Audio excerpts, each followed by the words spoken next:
Robbie Williams Rewind.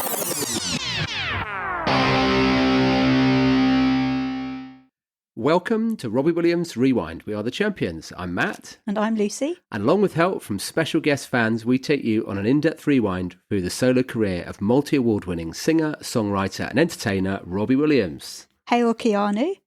We've got some great guest fans lined up for this episode, all sharing their incredible memories from the current Britpop Tour.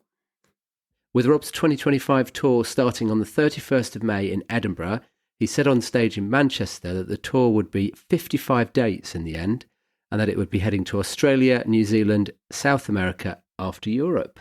Good news? Yeah. So far, 39 stadium dates in 23 European countries have been announced or have already happened, with 8 in the UK, 7 in Germany, 2 in the Netherlands, Norway and Austria, as well as one night each in Denmark, Belgium, France, Spain, Italy, Lithuania, Latvia, Sweden, Ireland, Kazakhstan, Czech Republic, Poland, Hungary, Finland, Bulgaria, Greece, Malta, and the currently last date on the 7th of October in Turkey. A lot of countries. Yeah.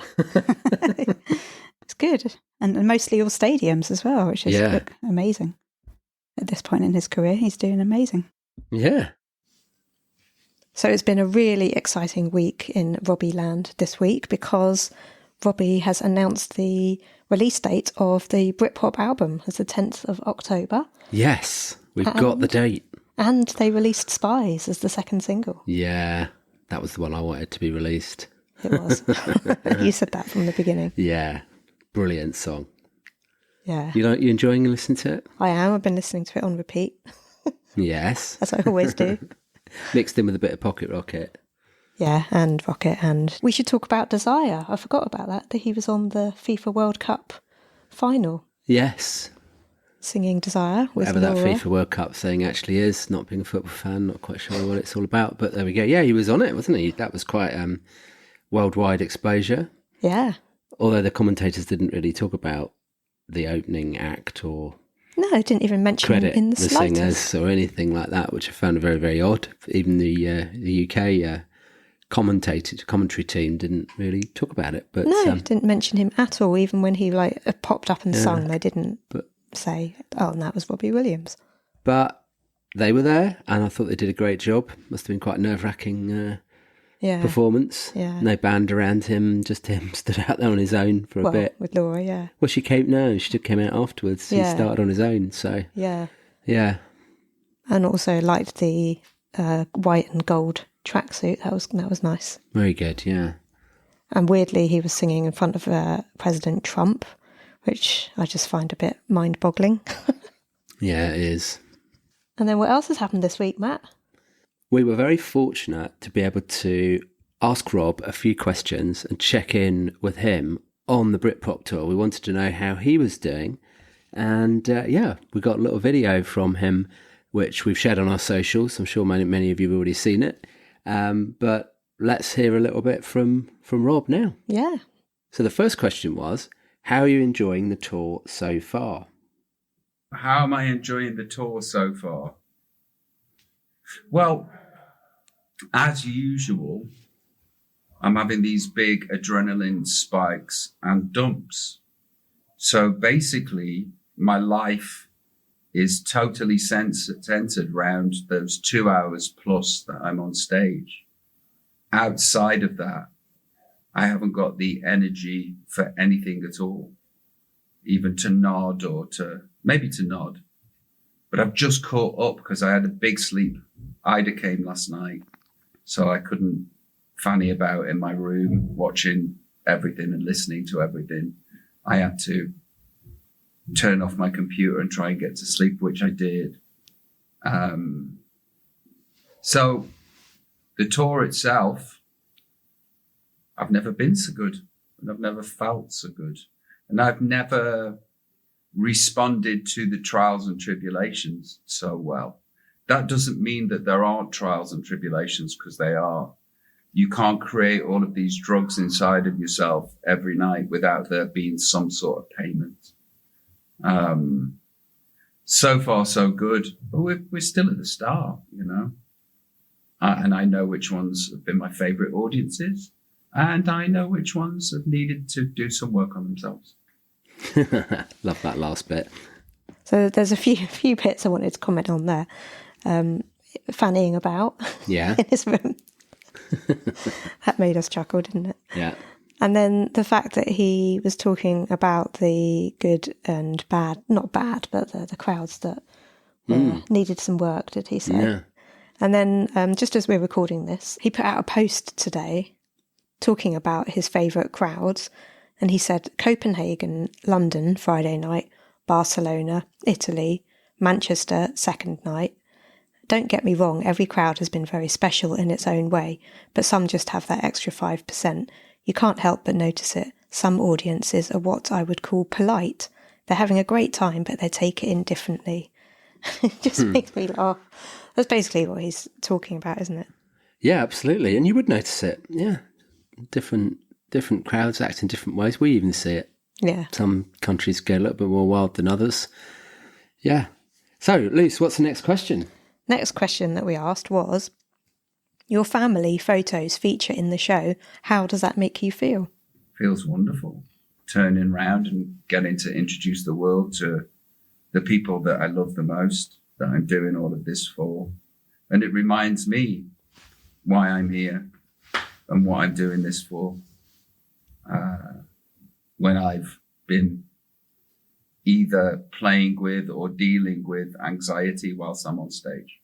It's a lovely part in the show, isn't it, when those photos come up? Yeah. It's just so Very cute. emotional part. Such beautiful children, aren't they? Yeah, and a very brave choice, although photos of the kids have leaked out here and there over time. They weren't to begin with, were they? But now they're really, showing the whole family. Yeah. I'm proud of it. I can't believe how much they all look like both Rob and Ida as well. Yeah. Yeah, it's a very intimate and personal part of the show, isn't it? Because it's like looking into someone's family photo album. Yeah. Including pictures of him as well. So, and the next question was, as the king of entertainment, what entertainment laws would you establish? Well, artists are artists, and I don't think there are laws, but one law that I've got for me, I don't think there should be laws, but one law that I do have for me is it's not about me, it's about them. Not about me, it's about them. It's right, isn't it? He's certainly, you can almost tell that that's his philosophy these days, can't you? Yeah, absolutely. Yeah. I think that's why he's enjoying the shows more as well, because he can realise that actually it's about the crowd having a good time.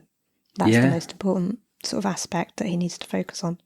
So the next question we asked was, Rocket is an incredible show opener. How is it for you? The first song's always about, hold him, hold it, till you see the whites of their eyes, because the first song, not everybody's familiar with, so they're sort of like taking everything in. And normally the best thing for me to do is just come and punch them straight away. But with the first song, I have to go, right, okay, we're holding. And then Let Me Entertain You starts, and there's this massive release. It certainly works. I think it works really well. And love the way he describes it there, because for me, it doesn't feel like that. It feels like a build all the way, because I think Rocket is high energy and you know, we get straight into it. But I understand what he means, that Let Me Entertain You's got a special vibe that's part of the fabric of our culture. It's kind of what everyone's waiting for, isn't it? Yes. And we're very intrigued to know how Rob feels when he descends from the rocket. I feel great to be alive. Oh, I didn't fall out of the harness. That's cool. And there's these steps on the rocket that are really, really steep. And I always look at them from the bottom and go, am I going to do the rest of the show? And I've got to the top of there. Somehow I managed to do it. So thanks, Rob, for checking in with the show. We appreciate you taking the time to answer those questions. Yeah. It's always nice just to hear how things are going on the road for him. And I think, from what we've heard there, really well, by the sounds of it. Mm-hmm. Really well. I think genuinely well. You know, he's happy. He's in the moment. He's loving it. Like he said, he's only really just started. Yeah. He's got a lot more to go. Should also add, for those who are just listening on audio, that he's wearing a very nice blue Hopium tracksuit that I hadn't seen him wear before. And Hopium clothing is available now you can get it online at hopiumclothing.com. It's quite expensive though. Yeah, it is, yeah. Not sure. I haven't really properly looked at it yet. I have seen the tracksuits, of course, but yeah, we'll see. We'll see. I know some of our tribute friends have already invested. Yeah. So, yeah, we thought it would be interesting to bring on some special guest fans who have been to the various gigs so far from different countries and hear about their experiences, what they thought about the gig, you know, their favourite bit. Maybe some of them might have had a bit of an interaction with Robbie, you never know. And, yeah, find out about their experience. Yeah. So our first guest that we've got coming on was at the first date in Edinburgh, just like we were. And he might have a story to tell us. And we're very excited to welcome Kevin from Edinburgh. Hello, Kevin. Hi, guys. How are you? Good, thank you. Thanks for coming on. My pleasure. It is an honour to be on this podcast. I love it. Oh, thanks, Kevin. Thank you. So, Kevin, tell us, how did you become a Robbie fan? So I never got into Take That. I think it was just a little bit before my time. So I was really young when Take That were a thing. So I don't remember or recall much of Take That. However, when Robbie went solo, I just needed to know who this man was. He was so extra and so unusual to anybody that was in the pop entertainment world. And I was just mesmerized by him. I thought he was incredible, an amazing talent, so feisty, so sassy. And yeah, from then on, I was just hooked. I've been to all the shows. I might not be known as a hardcore, if you like, but you know, I've supported Rob throughout his entire career. And yeah, I mean, he is literally the best entertainer we have of this generation. Oh, for sure. Absolutely. We 100% agree with that. Yeah. And so you've seen him quite a few times, not just the Britpop Tour. When was the first time you saw him? Oh my goodness. I think it must have been, to be honest, I think it must have been the Escapology tour. So what year was that? 2003? Yeah. So, I mean, that was, I was 15. So, yeah, that would have been right. And that was in Edinburgh. That was also in Murrayfield. Oh, yeah. Yeah. And I remember specifically that I had tickets to go to see that show. And my mum had also surprised me as a holiday to Tenerife. And I begged and begged and begged to go to the show instead. So there you go. She was not happy with me at all.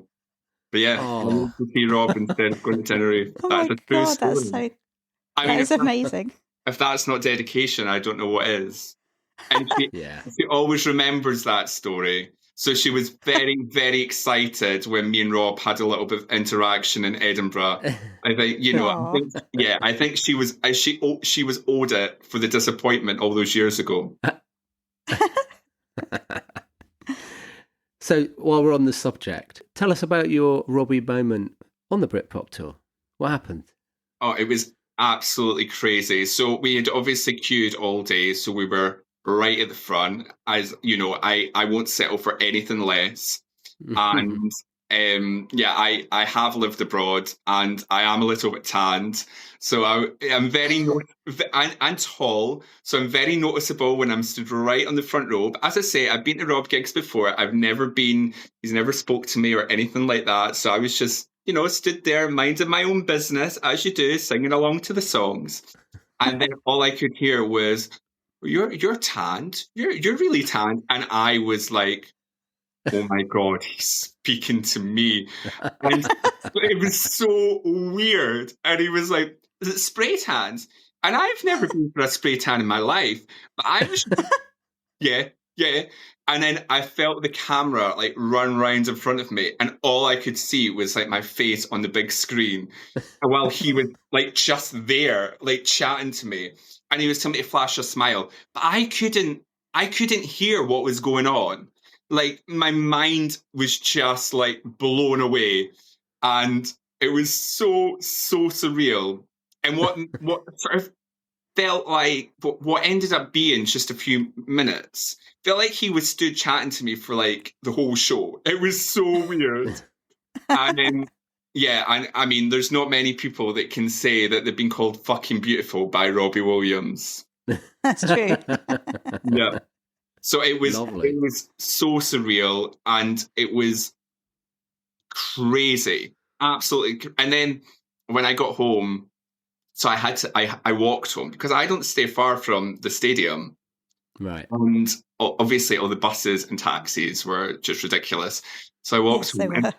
all the way up the street, Kevin with a tan, Kevin with a tan, Kevin with a tan, all the way up the street. It was crazy. And I was just thinking, what was only like a minute of a show, everybody remembered me. It was so weird. Yeah, it was absolutely crazy. And, you know, I was just so mesmerized when I cannot even, I mean, you guys will know, but I cannot even put into words when like you've got eye contact and he's talking directly at you.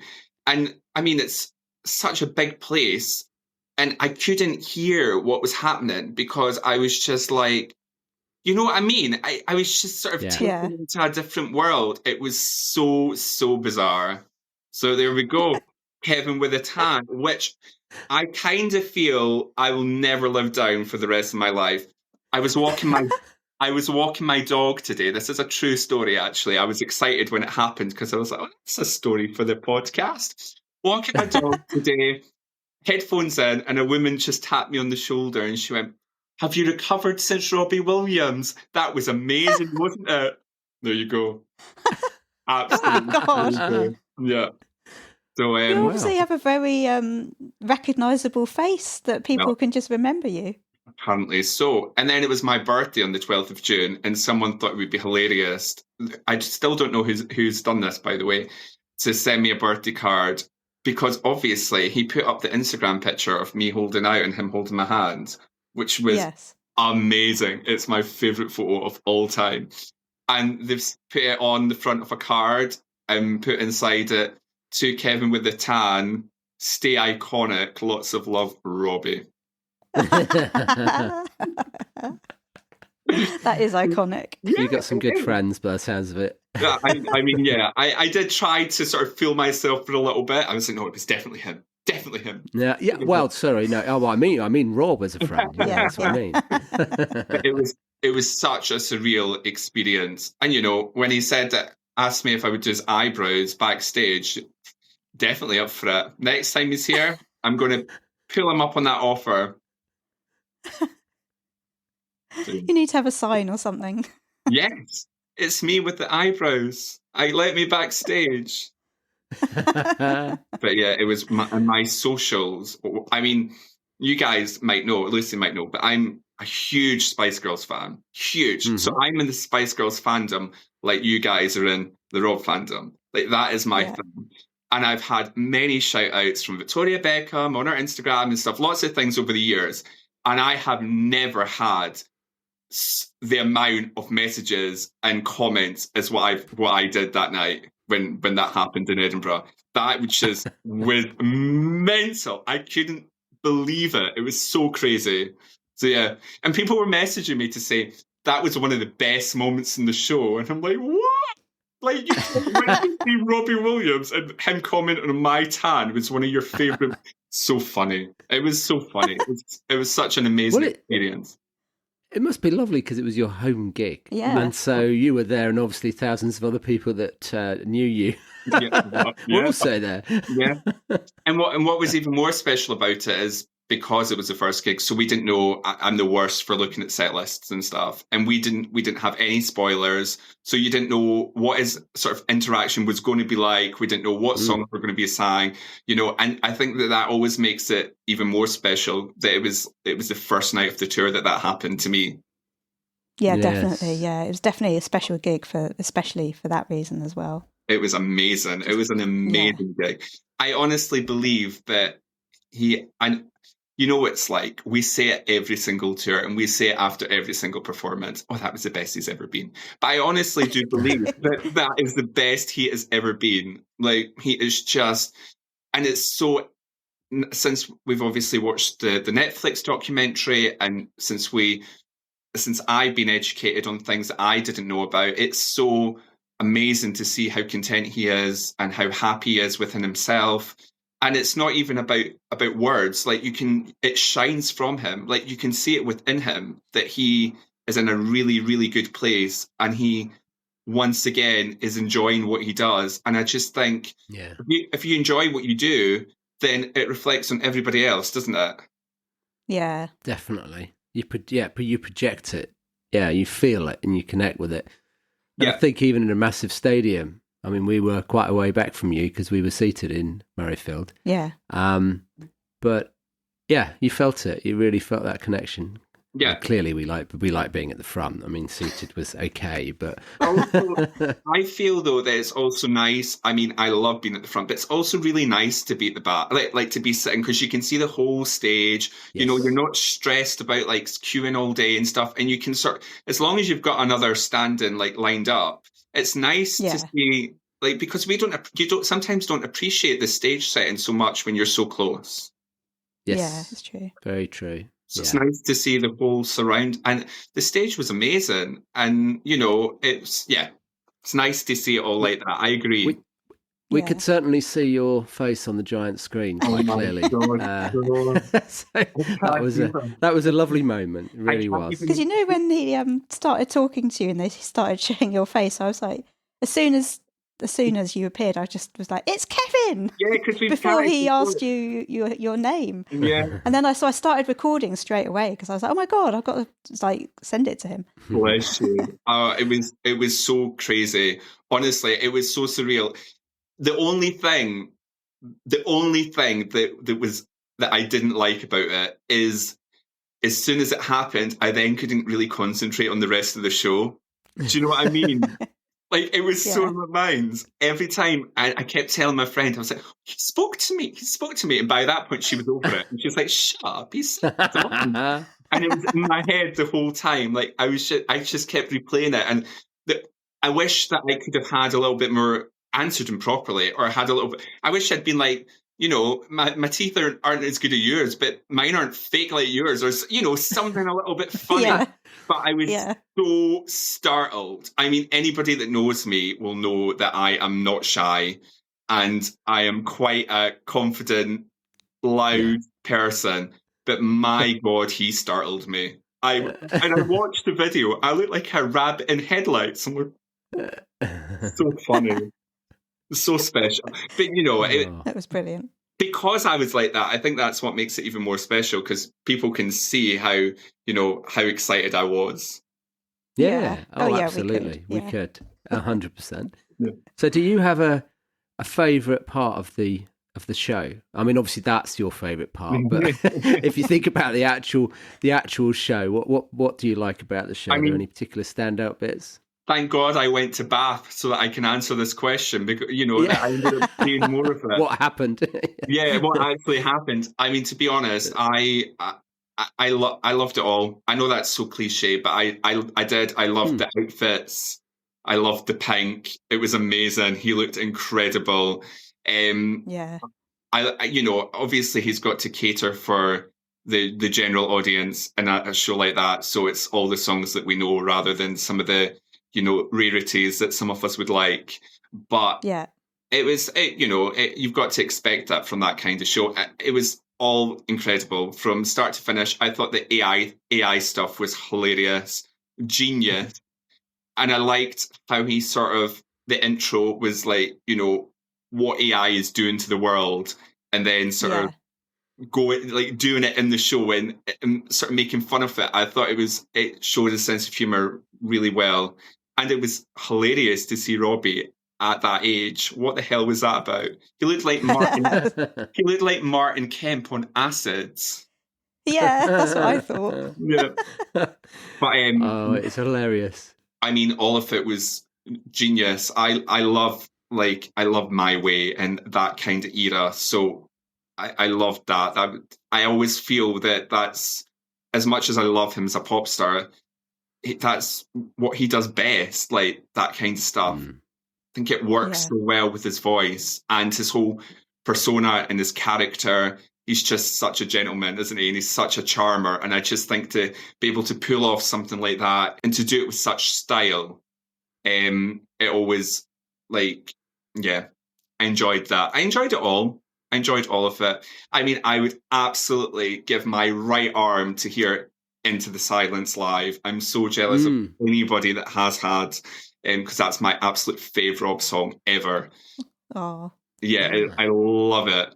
But so if I was to ever add anything, it would just be, an extra sort of little rarity. Then, but I get it. Yeah. He I mean, has it's to because sing, it's stadiums, isn't it? yeah, he has to sing for the Angels lot. I watched recently the show that he did with the Pajama Show on YouTube. Yeah. And I take it you were there. Oh yeah. Yeah. Wow. Yeah, some of those videos were ours actually in that. Wow. In that compilation. It looks incredible. I'm so jealous of that. It looked like such a special night. It was surreal beyond belief. Yeah. It really, really was. Yeah. It was quite special. I mean, it was an endurance test, queuing for it, but we won't get into that. No. But it was, once we got in there, it's just incredible. It was nice actually because he was on the barrier. Like when people started to go in, he was being nosy to see who was coming in. So as we walked towards the barrier, he stood there. It was just like champions. It was just a bit surreal. And then he sort of proceeded just to chat with a few of us and tried to, he wanted to keep it kind of cool. He didn't, because not everyone else realised that he was there. And it was a very special gig, wasn't it? I mean, the when we've spoken to the band about it, they all enjoyed it as well. Because it was just so different for them. So, and sometimes, but then there might be another one. That's what I wanted to tell you. There might be another one. So that would be ultimate. I mean, all the queuing and all that. As soon as you're in there, you forget that even happened. It's always worth it. Yeah. And everything that. But anyway, back to the Britpop Tour. I adored it all. I thought it was phenomenal. Do you know what I did love? I loved the fact that Rocket was the opening song. Yeah, that worked really well. Yeah. Yes. And at least he came down quite. I've seen a few where he's been stumbling as he's got to the bottom. At least he done it with style when I saw him, because it was such a good opening. I loved the opening. Thought it was brilliant. Yeah, it looks really hard to do that swing round on the wires that he's on. He really has to think about how he's manoeuvring his body to get it, to style it properly. I think he's probably got the hang of it now, but it does look pretty hard as he lands. Yeah. It was a great opening. And it's a great song as well. I love it. Yeah, isn't it nice to have something that's different? Yeah. There aren't many new songs. In fact, that's the only one, isn't it? Yeah. We could do with a few more. I think a few more might be on the way. We're hearing some rumours that there might be at least another new one coming in. So they've been heard rehearsing Spies. Yeah. Yeah. It'd be nice if that came into the show. Yeah. Yeah, it would. Fingers crossed. Fingers crossed. I loved it all. It was all incredible, and in my hometown as well. I thought Bath was interesting because.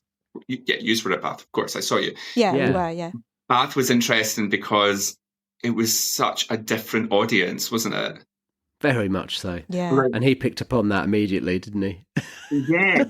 Do you think that he truly, when he was saying, right, this is a question for you. When he was saying, it's so amazing, it's so beautiful because I feel truly blessed to be singing and everyone's listening. It's such a wonderful experience. Did you think that he truly, truly meant that? because I couldn't work out if that was amazing or if he was a bit just saying that to be nice. Because it was. I wasn't sure either. I had the same thought as you. I wasn't 100% sure, but then I thought about it and thought, actually, Bath was a really tiny gig. Yeah. And from where he was stood, he didn't like being that far back on the main stage because of the moat in between, but he did like it down on the B stage, I think, which is great for us because that's where we were. Yeah. And I think he could probably see everyone all the way to the back because it was quite a wide venue, but not that deep, the actual where the tree line was. So I reckon he could, in the daylight, I reckon he could see most people's faces all the way to that back row. Yeah. And so it must have felt really intimate. And I think that might have felt weird as well as good for him. Because coming from a stadium or stadiums and then coming to that, it must have felt quite different. So I want to think that was probably genuine, and he probably did pick a different vibe up from the crowd, because it wasn't raucous cheering and loud screaming. It was just a bit different, wasn't it? Yeah. I mean, it did feel more chilled. Yeah. Sometimes I suppose as a performer, you don't always want the craziness of it. It might have, it might have been nice. It was intimate.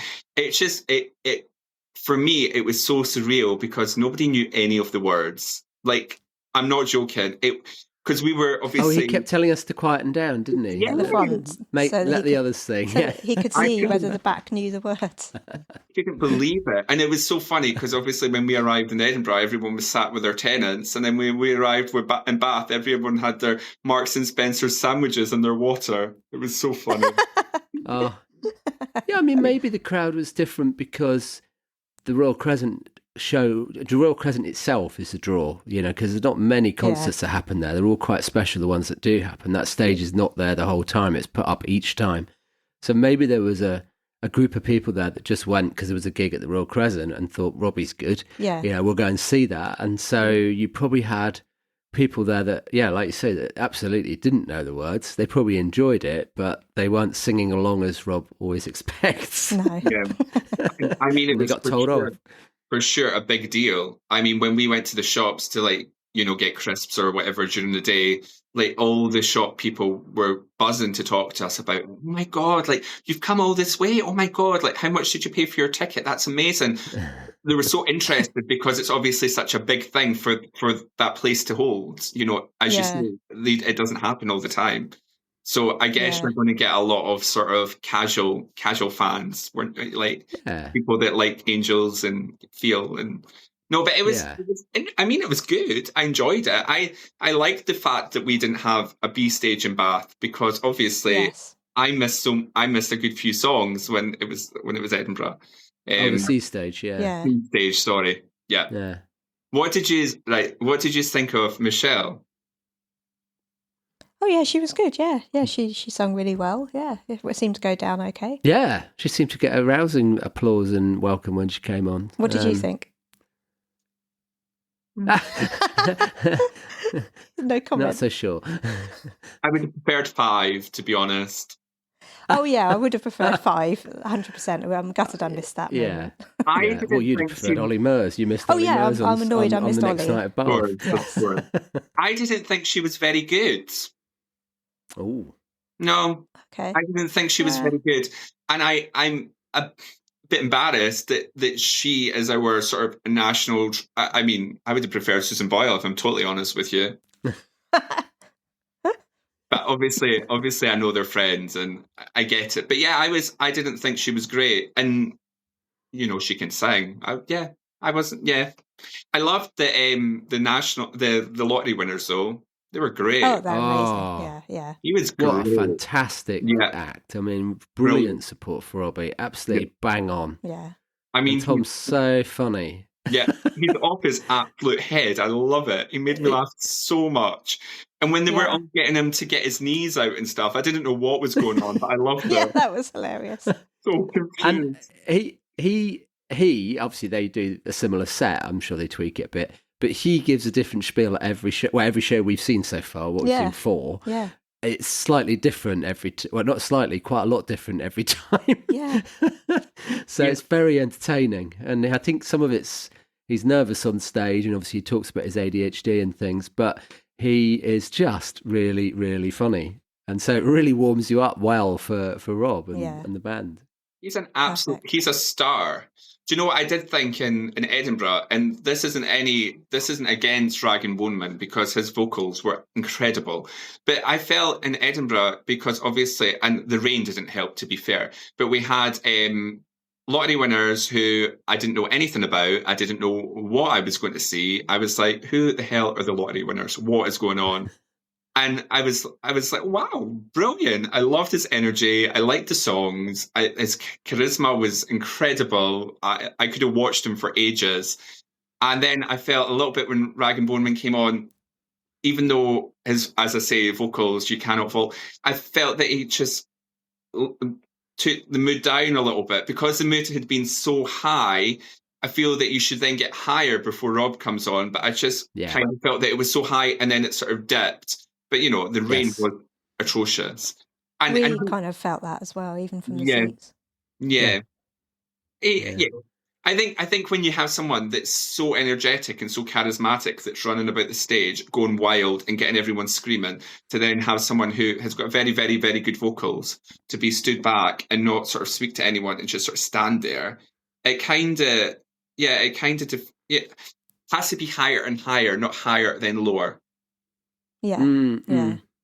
We thought that as well. We really thought they would have been better the other way around, but obviously that's not going to happen, because Rag and Bone Man is a bigger artist, isn't he? So But I loved the lottery winners. I thought he was brilliant. Yeah, he's such a pro as well. Perfect support act for Rob. Yeah, and the fact that he comes back out again and does the acoustic number, and he's part of the show as well. It's great. Yeah, no, I loved him. Great support act. Yeah, he was. So I think we've covered everything, because we've got other people we need to fit in as well. So otherwise we could speak to you all night, Kevin. Of course. I mean, to be honest, you should have saved the best to last. I should have been the last person. That's true, yes. Well, we can always change the order. That's not a problem. We're going to put it all into one episode. It was honestly such a pleasure to speak to you both. And I know I said it at the beginning, but I adore your podcast. And I'm not just saying that. You must hear it all the time. I do. Like, you are so great. And I've learned so much. And Lucy, you are just like the Robbie Williams Bible. I feel that if I ever needed any form of information, that you would know it. And do you know who actually said that to me? It was Ange. She was like, Lucy knows everything. You ever need to know anything? Ask. That is such an amazing thing, though. It just shows how passionate you are, and everyone should have like a true passion in life. Yeah, and I guess you could say that's mine.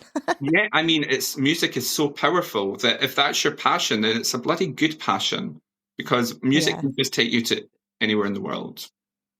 But love you guys, honestly. You are so good. And please, thank you, Kevin. Keep it up. Of course. Always got my support. Thank you. Appreciate it. And you're right about Lucy. She definitely is the Robbie Bible. I remember some things, but Lucy can remember specific dates, locations. She can look at a photo and say exactly where it was taken. She actually knows more than Rob does, and which isn't hard. But she actually knows more than the management team do as well. So you do. It's quite fantastic. Yeah. So it really helps. When she sees a picture of an outfit, she can work out like the era. She can work out the set. Pretty much. Work out the day. Oh, yeah. I mean, that is very that's a talent in itself, to be honest with you. Don't know how you do it. I go to Bath in Edinburgh. I don't know, it's just in my head. No, it's amazing. I go to Bath in Edinburgh and then get the two dates mixed up and don't even know which one was which. So bad. which is better than my friend Emma, who comes everywhere with me. She doesn't even know what day or year we're in. She's like, again, what day is it? I'm like, oh my goodness me. So yeah, no, that's really cool. What better passion to have than Rob? Yes, absolutely. I agree. Well, thank you, Kevin, for coming on and joining us. Yes. Lovely to hear your story, and it's so nice that you got a shout out from Rob and you got that wonderful connection. And I'm sure that you'll be recognised at future gigs. He doesn't forget people. So, if you're on that front row again, you'll be pointed out. I hope to see you guys. Are you going to any more? Yeah, Dublin and Helsinki. Okay. Yeah. No, I'm gonna try and come along to Dublin. So I would love to see you guys. It would be Oh yeah.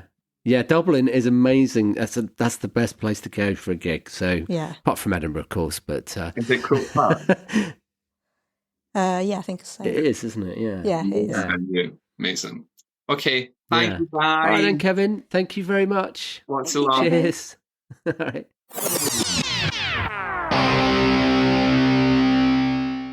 Hi, I'm Robbie Williams, and you're listening to Robbie Williams Rewind with the Champions.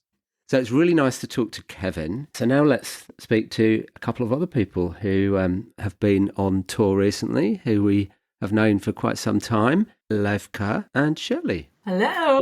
Hello. Lovely to be your guests. Thank you. So you're from Germany, aren't you? That's right, yeah. Not Yeah. a part of Germany. And when did you both become Robbie fans? Oh, I think I started like 97, 98, around that, just when he left Take That. And Shirley? Yeah, I guess when Kids came out because of the bass line. So this was my start into the music. And yeah, I guess it was around about, Lucy, you would know, 99 or something like that? Yeah, 2000, I think. Yeah, Yeah. cool. And you've been to loads of concerts on the Britpop Tour. So not just on the Britpop Tour. You've done lots of concerts of Robbie in general, but on the Britpop Tour, I think you're going to 12. Is that right? Mhm. Yes, that's right. That's the plan for now. For now. You never know. Wow, you're really making the most of it on this tour. Probably. Definitely, Why not? Why not? That's right. So where are you going? What have you done, and where are you going? We've done Edinburgh, 2 times Bath, 2 times Amsterdam, Hanover, Leipzig. Berlin Yeah. is coming next. Berlin is coming on Saturday and Monday and Tuesday. Yeah. Oh wow! Dublin And is there will coming. be Dublin, Athens, and Krakow. Yeah. Wow. Poland. Cool. So I reckon possibly you might be the people that are going to this tour the most. Probably. I don't know. We've seen some people being on all the German concerts. So we're Right. doing all the shows here. But I don't know. I'm not really sure. No. Probably. Probably there will be some more we didn't recognize either. So I guess there are lots of people doing lots of shows. After special moments, I guess then they're addicted. Yeah. Yes, it can happen. And do you? I know it's probably hard to say because they're all quite different. But do you have a favourite each so far that you've experienced? Oh, we've just discussed it. It's not the one, but there are special situations in 3 concerts, which was Right. really nice for us. For example, Edinburgh, because it was the start of the tour. It's always really special, I think, because you don't Yeah. know what's happening and everything's Excitement. Yeah, of it. excitement. Mhm. So that was Edinburgh, but then we had Bath. Bath was really nice because of the location itself, and also because on the second day there was Olly Murs and And there's no C stage. yeah, there was no C stage. Really good concert. Yes. Because we hate the C stage. Yeah. We have to say. Like, do. Okay, now we have 50 minutes. Good to see. Yeah, it is. You know. And on Wednesday we were in Leipzig, Yeah. and that was by far the loudest crowd I've ever witnessed. Really, really, I was amazed. Robbie seemed really, he was standing on the stage, he was like, Yes. what's going on here? You could see Dinosh was like, oh my God. Yeah. That was really, really special. And also we had a lot of interactions with him on that night. So Nipple-gate. Nipple-gate was there. So that was really, really good evening for us. Yeah. Very lovely. Can you? In Leipzig. It was Yeah. special. So can you tell us about Nipple-gate? Yeah, when he was singing Monsoon, he came down the barrier and we had a banner. So we started while queuing to discuss what we were writing on a banner. And Levke and we were in Hanover, and he sat on the C stage like he had the best nipples in entertainment. So this was the idea. I was a little bit skeptical because, sometimes it's like, oh, is it too far? A little bit too picky, probably. But yeah. And then it was I just did it. She did it. And it catched his attention. and he came down the barrier, and then he done something like this with his top to free the nipples. I have to prove if it's right that they are the best nipples in entertainment, and I have to say yes. Feeling like oh madness! It was so funny. His reaction was so sweet. Yeah, so authentic. Laughing a lot. Definitely, yeah. Did you actually touch his nipple? Yeah, I actually did. It was spontaneous. It was like, okay, he just pointed, and I was proving it. It was like, yeah, but it was a really nice moment. So it was. I think it was okay for him. So we know him for this humorous things. So Yeah. yeah, it was really nice. Yeah, I've seen the video and he did laugh afterwards. He seemed to enjoy it. We already seen it from every perspective. So definitely, there are many videos. yeah, it was real fun. And after this, he came down to sing "Come Undone" with us as well. So it was quite special as well. So he just joined our Group of people. Yeah. So this was great. Yeah. Oh, how lovely. Yeah. Especially "Come Undone." I mean, that's such an emotional, connected song to actually come down and sing that near to you. It's quite a moment. And I think he started it. So I was at the corporate gig in Frankfurt, and he did this to us. So there were probably 5 to 10 friendlies there in the front row. And then he started it there, singing to us, and we just complete the lines. And it was like, oh my goodness, I have to learn the words again. So you know the lyrics for sure. But in this moment, when you know he comes down, and okay. And before many people failed, they couldn't complete it. It was really yeah. Oh, really? Where couldn't people do it? Adamant. They all went, adamant. They all missed the adamant. They all know such a whore and the Scheiße part in Germany, but the last bit they always missed. So that's why he came to us and said, I'll try with you guys. The pressure of that. Like you say, a lyric that you absolutely know, but in the moment, suddenly, it's gone. It's like, oh, and even after this, I was like, was it right? Because I was so confused. Yes. So did one of you actually do the adamant line? No, that was somebody else, but... You did whore? I did whore. Yeah. I did shit. And somebody else completed it nearly right, I would say. Not really right, but nearly. Yeah, we love this part. And Yeah. Do you think that he's adding? I mean, he always interacts with the friendlies and with the front barrier. Yeah. But do you think he's adding even a little bit more in, a bit more of himself? Do you think he's feels as though he's doing a bit more? It feels that it's a little bit different. So we think the 25 tour started a little bit less interactive and getting more interactive when he gets comfortable with it, I think. And I don't know, you've been to Edinburgh as well. I don't know what are your thoughts about it, but I guess Edinburgh was like, just, okay, how far can I go? It was, we had our moment as well. So he came straight to us as well, via Strong. And, but it was like a little bit more, not so outgoing. Yeah. More defense. I think he's getting more and more there. Maybe it's also his mood of the day, or just getting more comfortable with the setup, or Yeah, probably just getting more comfortable with the show and I think able to ad-lib more. I think as he settles in with the flow of the show and the set list, he can then ad-lib more and not improv and create those moments. Definitely. Yeah. And it's so nice that you had a few already. I'm sure you'll have more. Yeah, hopefully. Yeah. But you have to calm down after those moments, not to expect to have more and more and more. There will be more, definitely. So I think so. But you have to calm down a little bit. That's really, really, really, really important, I guess. Yeah. Yes. Yeah.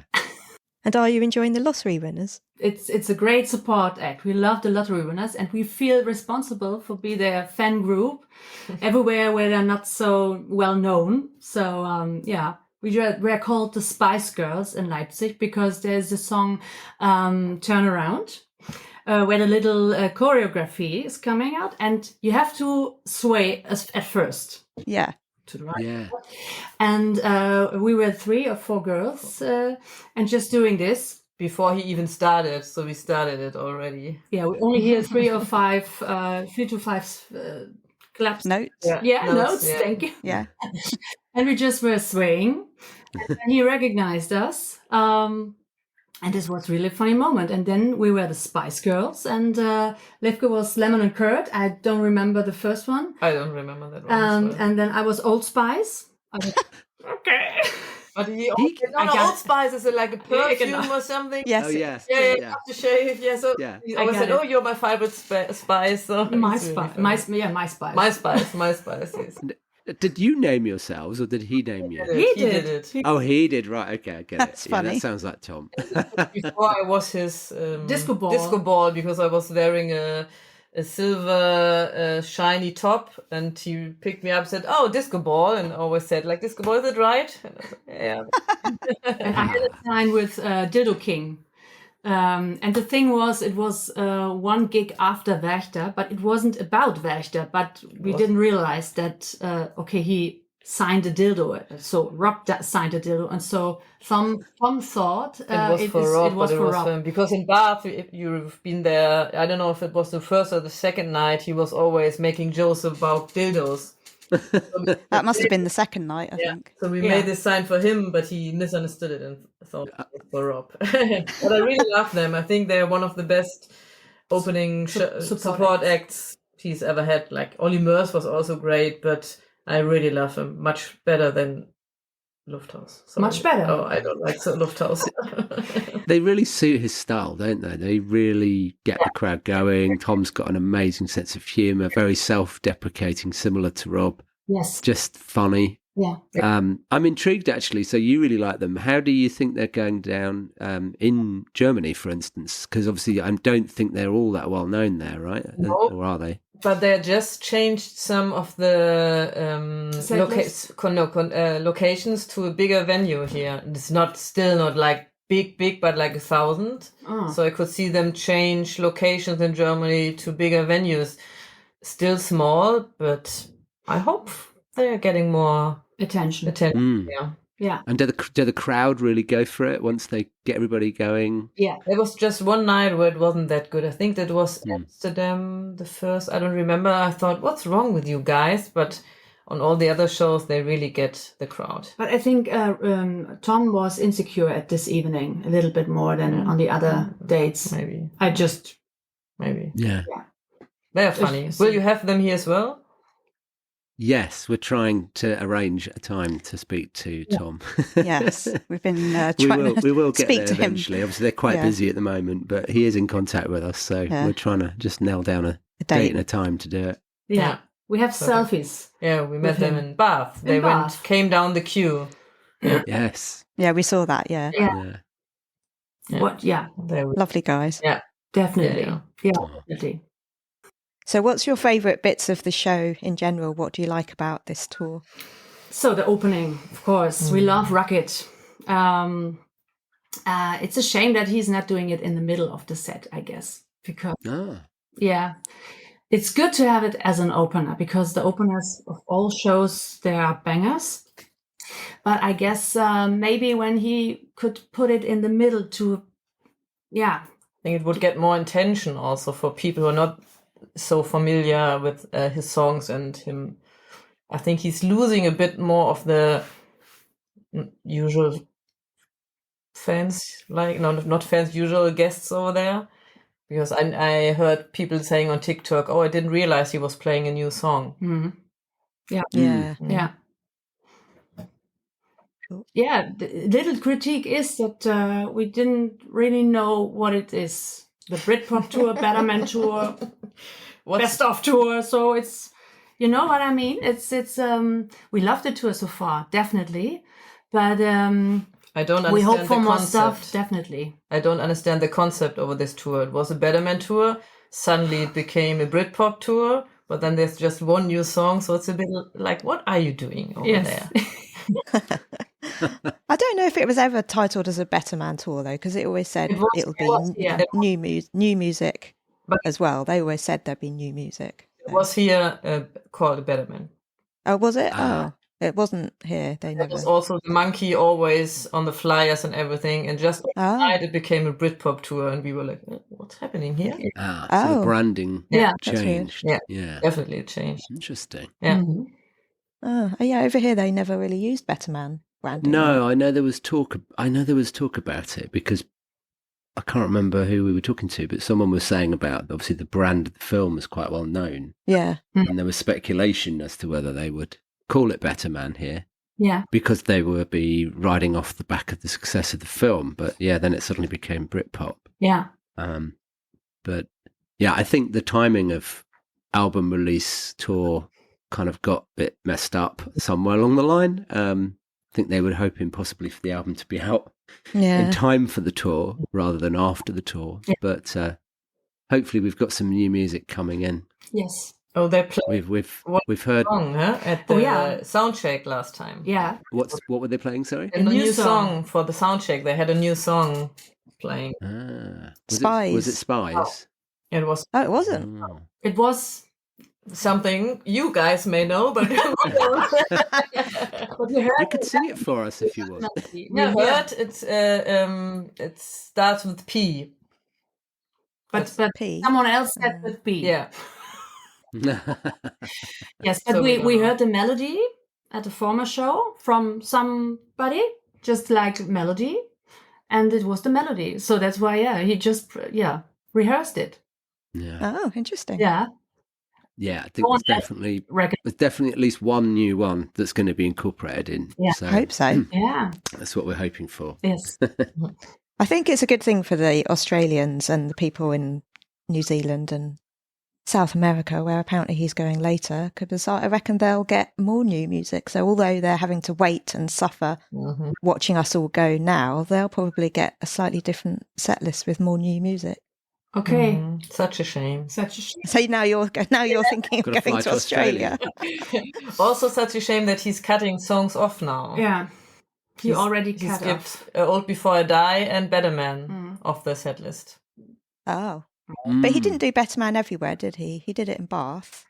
Yeah. He didn't do it in Edinburgh or London. Oh, he did in Edinburgh. He did in Edinburgh. He didn't do Better Man in Edinburgh. No, he did in Edinburgh, I'm really sure. He didn't in London, I don't know, but Old Before I Die and Better Man got skipped. No, he didn't do Better Man in Edinburgh. No, because the first time we saw it was in Bath. Oh, it was with the monitoring behind with the movie. Better Man. Yeah. Really? Okay. Well, it's a shame that he's dropping Old Before I Die. Yeah, definitely. Yeah. Oh, it goes down so well. Yeah. Yeah. Shame. Maybe he's doing different in different countries. Maybe he'll put it back in somewhere else. But there's nothing else. There came nothing else. So he just. Oh. Yeah.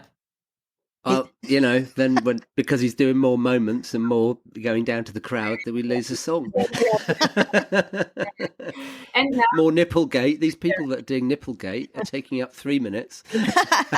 I'm joking. And remember that the BVs, the backing vocals, and Gary is performing right now as well when he just introduced the band members. Oh yes, that's that bit's getting longer, isn't it? Yeah. Because they're having more fun with that. I've seen a few clips. I love this. Isn't it nice how he brings the band into it? Definitely. Properly, like more than just an introduction, actually brings them in. And we were speaking, in fact, we've got an episode coming out with Owen Parker at some point, and Robbie generally doesn't know what they're going to do. Like they will repeat some things, like Minder, the theme tune in the UK was repeated a few times, but they try to surprise him with that. So it is like genuinely, he doesn't, if they do something new, he doesn't know. Yes. So I think that's a fun part.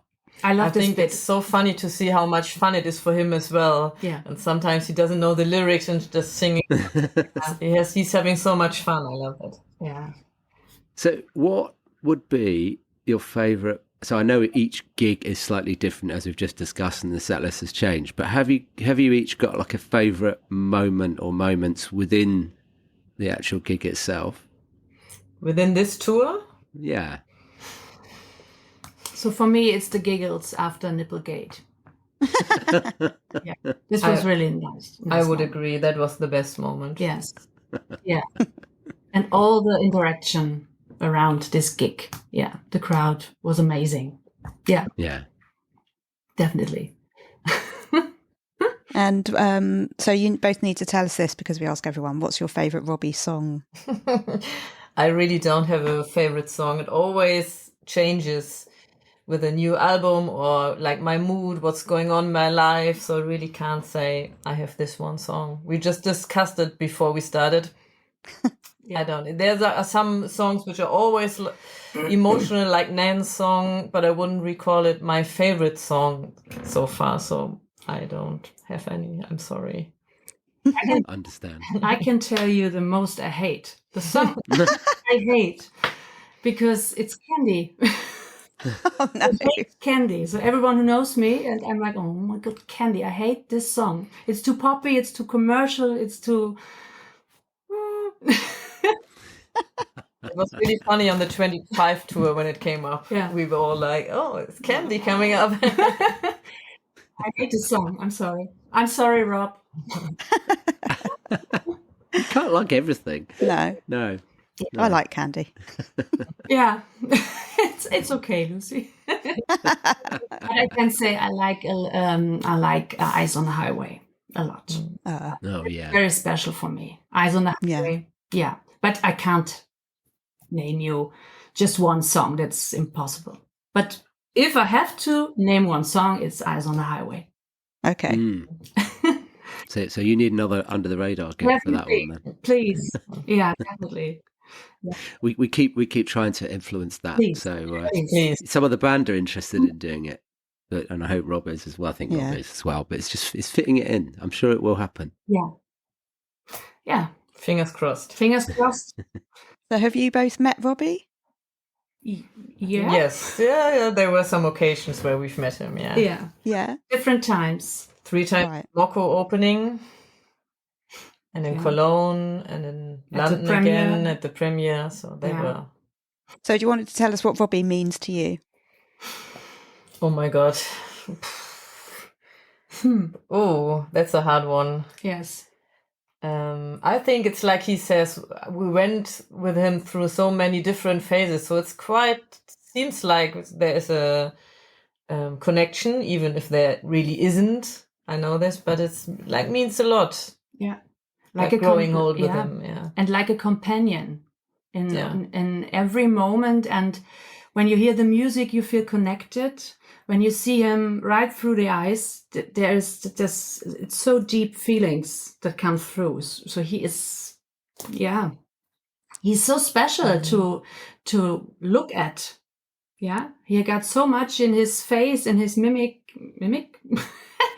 Yeah. You know. Yeah. And yes, of course, the music is important for every moments in your life, when you're feeling sad, when you're feeling angry, when you're feeling happy, for sure. And sometimes it sounds a little bit weird, but those concerts are for us like therapy. And getting away from the usual life, from how you say that, getting away from reality, probably a bit, yeah. Yeah, it's a good escape. It is like going into Robbie Land, isn't it? Definitely. It does exist, that place. Yes, definitely. Yeah, it's hard to describe to others, to have a fandom. Yeah. But we are really rich to have this fandom, to have those emotions, to get those emotions, to feel those emotions. I think it's, music at itself, it's pure power. It creates so much emotions. Yeah. We're really into it. Beautifully said. Yeah, that makes certainly is. Same for us. Yeah. Yes. Well, thank you, ladies, for coming and chatting to us about Britpop Tour. Yeah. You're welcome. Thank you for having us. Yeah. Yeah, we appreciate hearing your stories and your experiences, and I'm sure you're going to have many more on this tour by the sounds of it. Yes. I think we're going to see you in Dublin. Yes. Yeah. Yeah. Yeah. Yeah. So looking forward to that one. Definitely. Yeah. Always a good gig in Ireland. It was crazy in Dublin, I Yes. think. Yeah. So thank you so much for joining us, and we'll see you in Dublin. In Dublin. See you Perfect. there. See you. Yeah, thanks for having us. Thank you.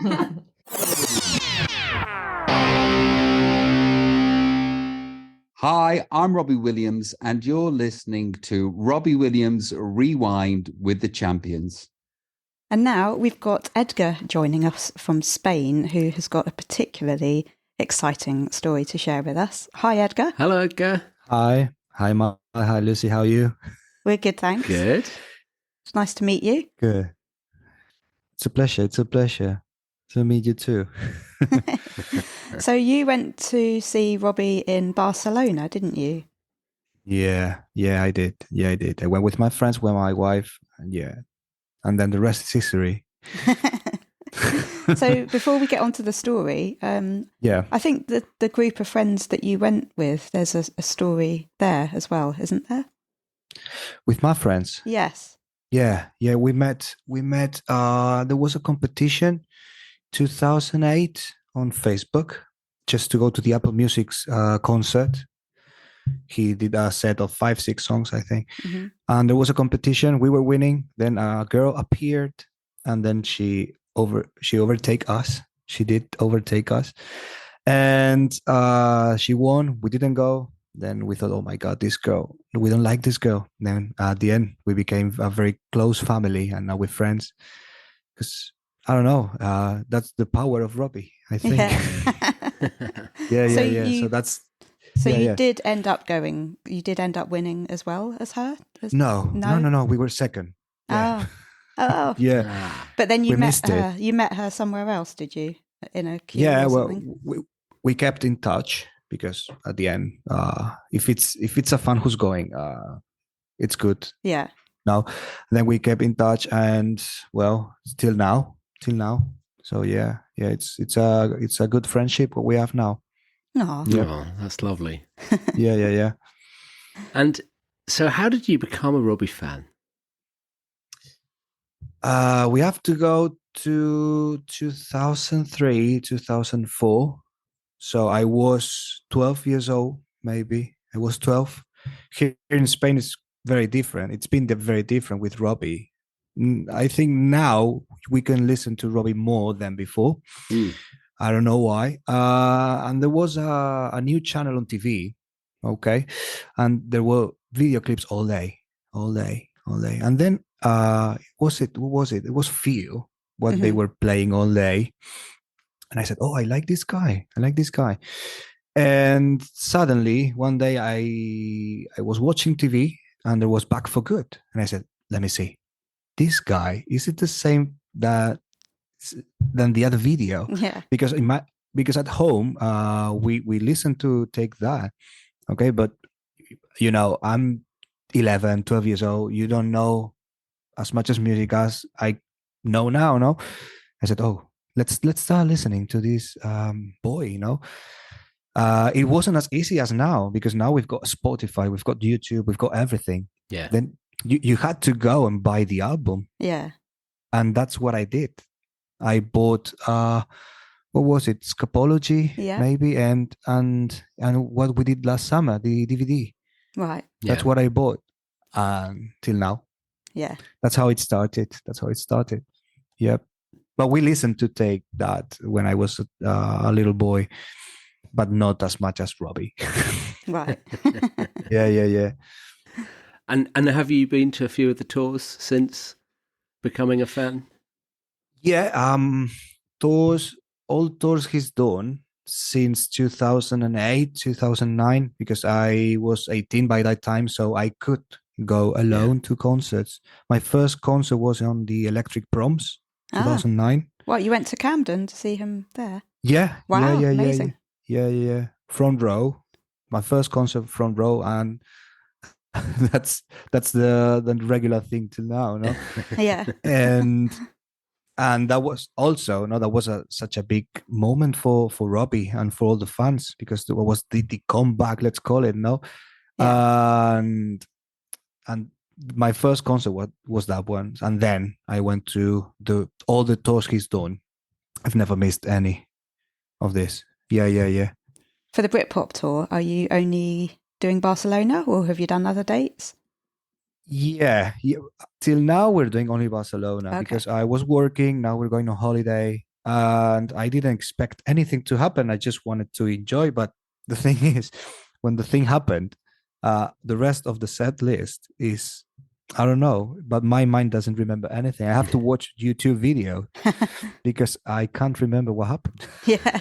So we are thinking on doing some festival dates or something, but we don't know. We don't know yet. We would like to go to maybe Newcastle, something like that. Right. Cool. Yep. Let's not keep everyone in suspense any longer. Why don't you tell us, everyone, what happened to you in Barcelona? What happened was till the beginning. Yeah. Well, we were on front row. I entered to the stadium, the first one, because we had the early entry. Yeah. So I was number one. And when we arrived, I said, okay, I want this spot because I don't know, this spot seems nice, no? Yeah.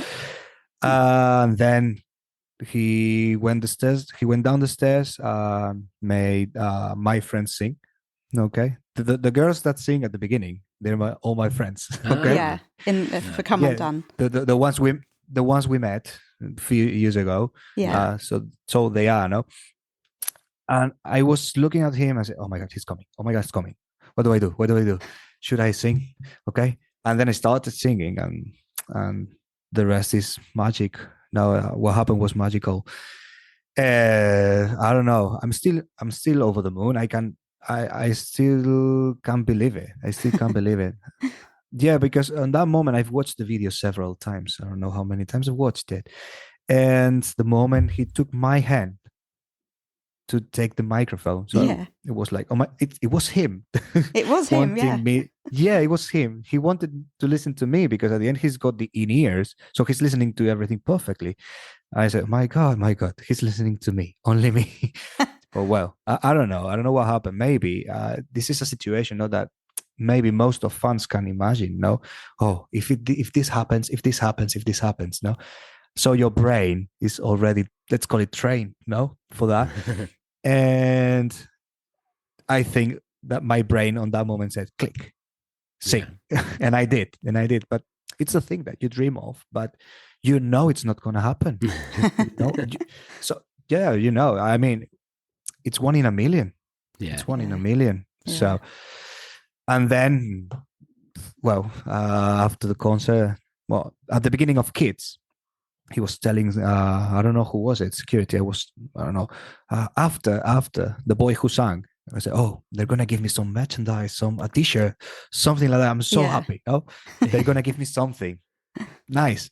And then Kerry come, and he came, and he said, okay, wait here at the end of the concert. They're going to take you. And I said, where? Don't worry, stay here. I said, all right. And then we went backstage. We were with him. And we talked a lot. I wasn't nervous. I don't know why. But as I said on my Instagram, and I wrote like kind of a letter to him. No, on that moment, he treated me like a friend. Mm-hmm. So there wasn't any distance between me and my wife and him. Mm. It was like, it's someone we know for all our lives. Yeah. So, and that distance that didn't exist, I think that broke everything that was already set in my mind. Like, the day I meet Robbie Williams, I don't know what's going to happen. And that's what happened, no? And we had a very, very nice conversation about things that wasn't music. Well, we talk about the concert, but we didn't talk about music because he was interested on knowing things about me as I was interested on knowing things about him. Yeah. And that was, I don't know. I mean, he just never does that. He never asks for someone to come backstage after a concert. And he said that to you, didn't he? Yeah. That's something that he said to me. I said, I never do it. Yeah. But I had that feeling, on that time when he said that. I got chills. And it's like, oh my God, he's telling me this. Is it real? Is it real? But you could see in his face that he was saying it genuinely. Yeah. Like, he truly means what he's saying. Yeah. I think that it wasn't Robbie at that moment, and it was Rob. No, let's see it this way. Yeah. He stopped working, and then he was with us, and you see, I'm having yeah. So we had a very, very lovely chat, and that's it. Yeah. Oh, it's just amazing.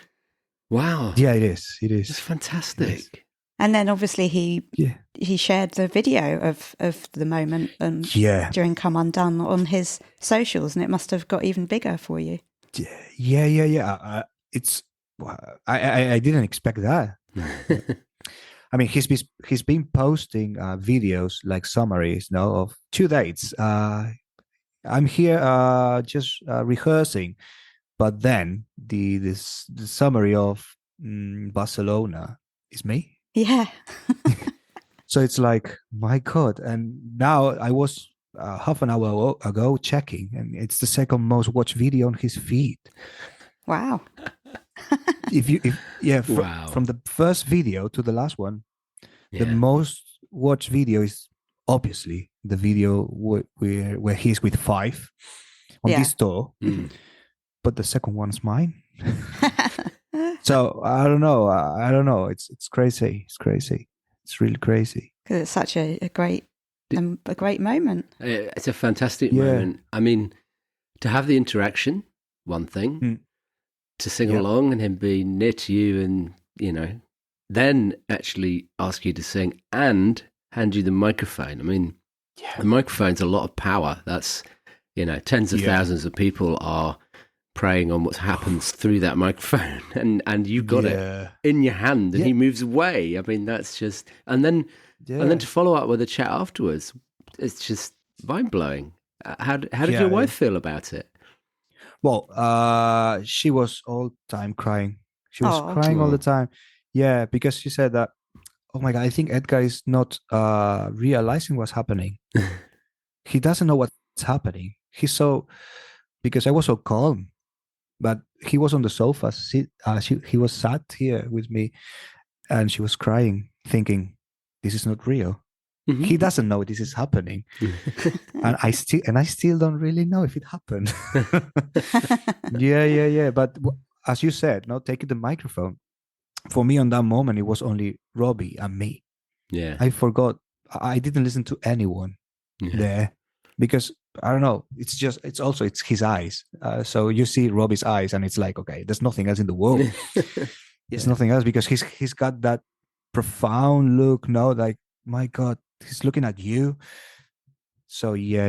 And I forgot that there was, I don't know, 3,000 people. 30,000 people. I don't know. Yeah, something like that. So but my wife was all time crying. Yeah. Was she crying when you were backstage with him as well? No, yeah. She was on the sofa crying all the time. Oh, bless. Crying all the time. She was trying to not do it. Yeah. But she couldn't help it. Hold it. Yeah. She had to cry. Aww. I said, okay, it's okay crying for this. These things are nice to be crying. No, but yeah. And do you enjoy singing? Do you sing? I used to. Yeah. I used to. I say no. When I was young, I used to sing when I was young. But I mean, when I was 18, I'm 34, because it was my birthday on the day of the concert. Oh, wow. Even better. Yeah. Everything was like, yeah. And when I was 18, let's call it seven from the 17th to the early 20s, I used to sing in a band and at school doing Robbie's covers. Yeah. At the end of the year, I used to. Oh, the first thing that I played was "Make Me Pure." Yeah, I was in that time 16. But then you start working. You've got responsibilities. You have to stop. There are things that I would like to, but there are things that are very, very difficult. Yeah, but maybe there's a calling there. Maybe it's a moment that Rob connected with you. You connected with him.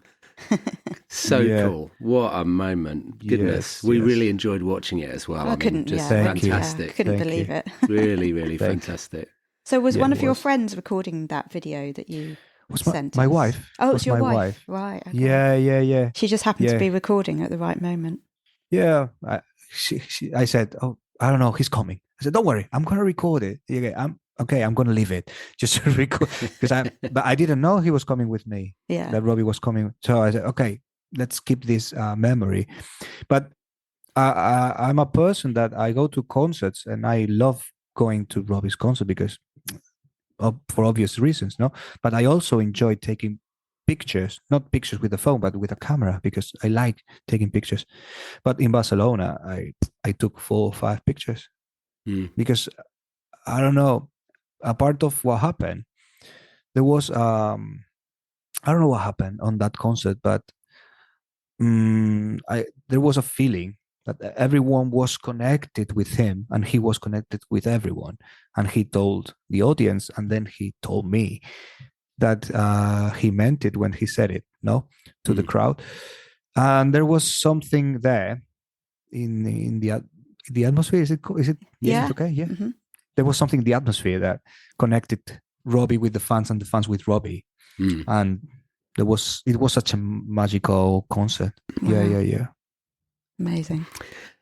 Cool. What a story and what a memory you've got there. So in terms of the actual show itself and the tour, have you got obviously that is your favourite moment, I'm assuming. But in terms of how the show is constructed and the flow and the different songs and everything, is there a particular part that you enjoy? Yeah, there's a part that I liked that I didn't expect, which is in the C stage, when he's doing all the Supreme, he's doing, I don't know what he's doing in all of the other dates of the concert, but he played Tripping. He sang Tripping. Oh. Yeah. No, I haven't heard him do that. No, yeah. Oh, wow. Yeah, because Tripping is a song, I don't know if he knows, but Tripping is one of the songs that are still played on the radio. He probably does. Probably know that. does. Yeah. He tries to be empathetic to where he is. Yeah, that's great. Yeah, because as I saw on the rest of the set lists, he didn't. But then he played Tripping, and the people responded by singing. And then he was like, "Oh God, they know me, they know me." But yeah, you can play the radio any day, and maybe Tripping is it's played. Yeah. Okay, so that's like one of his biggest songs in Spain. Yep. Candy, Tripping, A Part of Feel, No Angels. Yeah. Strong is a song that is also played here. Mm-hmm. So yeah. So this is I think a good part because he's close to people in the C stage. I think he's closer than on the main stage now. Yeah. And but the intro with Rocket is crazy. Yeah, it's crazy. Great. And how he connected Rocket with Let Me. I don't know. But in general terms, I think it's a very, very nice set list. I missed maybe No Regrets. Mm-hmm. Maybe. Yeah. But I didn't miss big hits because Something Beautiful is on the set list. What else? Something Beautiful. There's another one. Oh yeah, Sexed Up. He played Sexed Up. Oh, a bit of Sexed Up, yeah. Yeah, a little bit. That's really so nice. These are songs that you don't usually listen to on a concert, no? Mm-hmm. So they were nice. They were nice to be on the set list. And I think it's, for me, it may be the best set list till this point. Wow. In terms of hits, no? Yeah. And also Rocket. But let's see when Britpop comes out, how many songs they put on the set list from the new album. Yeah, hopefully. Because when we were queuing, they were rehearsing Spice. Right. That's good to know. They rehearsed it like 4 or 5. Robbie wasn't singing, but just the band. Yeah. But they were rehearsing, and it sounded really, really nice. Really, really nice. Yeah. Looking forward to hearing that one live. Yeah. You've heard part of the album now? We have. Yeah. We've heard a lot of it. What can you say? I need to know. I don't know whether we can say anything. Nothing. You can say anything. Don't worry. I think we can say there's more guitars coming. Yeah. Like more real guitar, heavier guitar type stuff, like Rocket. Yeah. And it's very... more pop coming. It's very Robbie, I would say. It's like... Very Robbie. Yeah, it's him. The album he wanted to make when he left Take That, if he could have made it. So, but I actually think that it reminds me of Life Through a Lens. Yeah. In terms of the guitar-based, more dominant guitar. So if you like that sort of thing, but of course. they're going to bring you both, which I think is a very clever But I think there's concept. a really good mix of songs on there, and I think everyone's going to be happy with what's on it. It's really, really good. Yeah. Wow. Because a Spice sounds like, my opinion, it's like an Oasis thing, and I love it.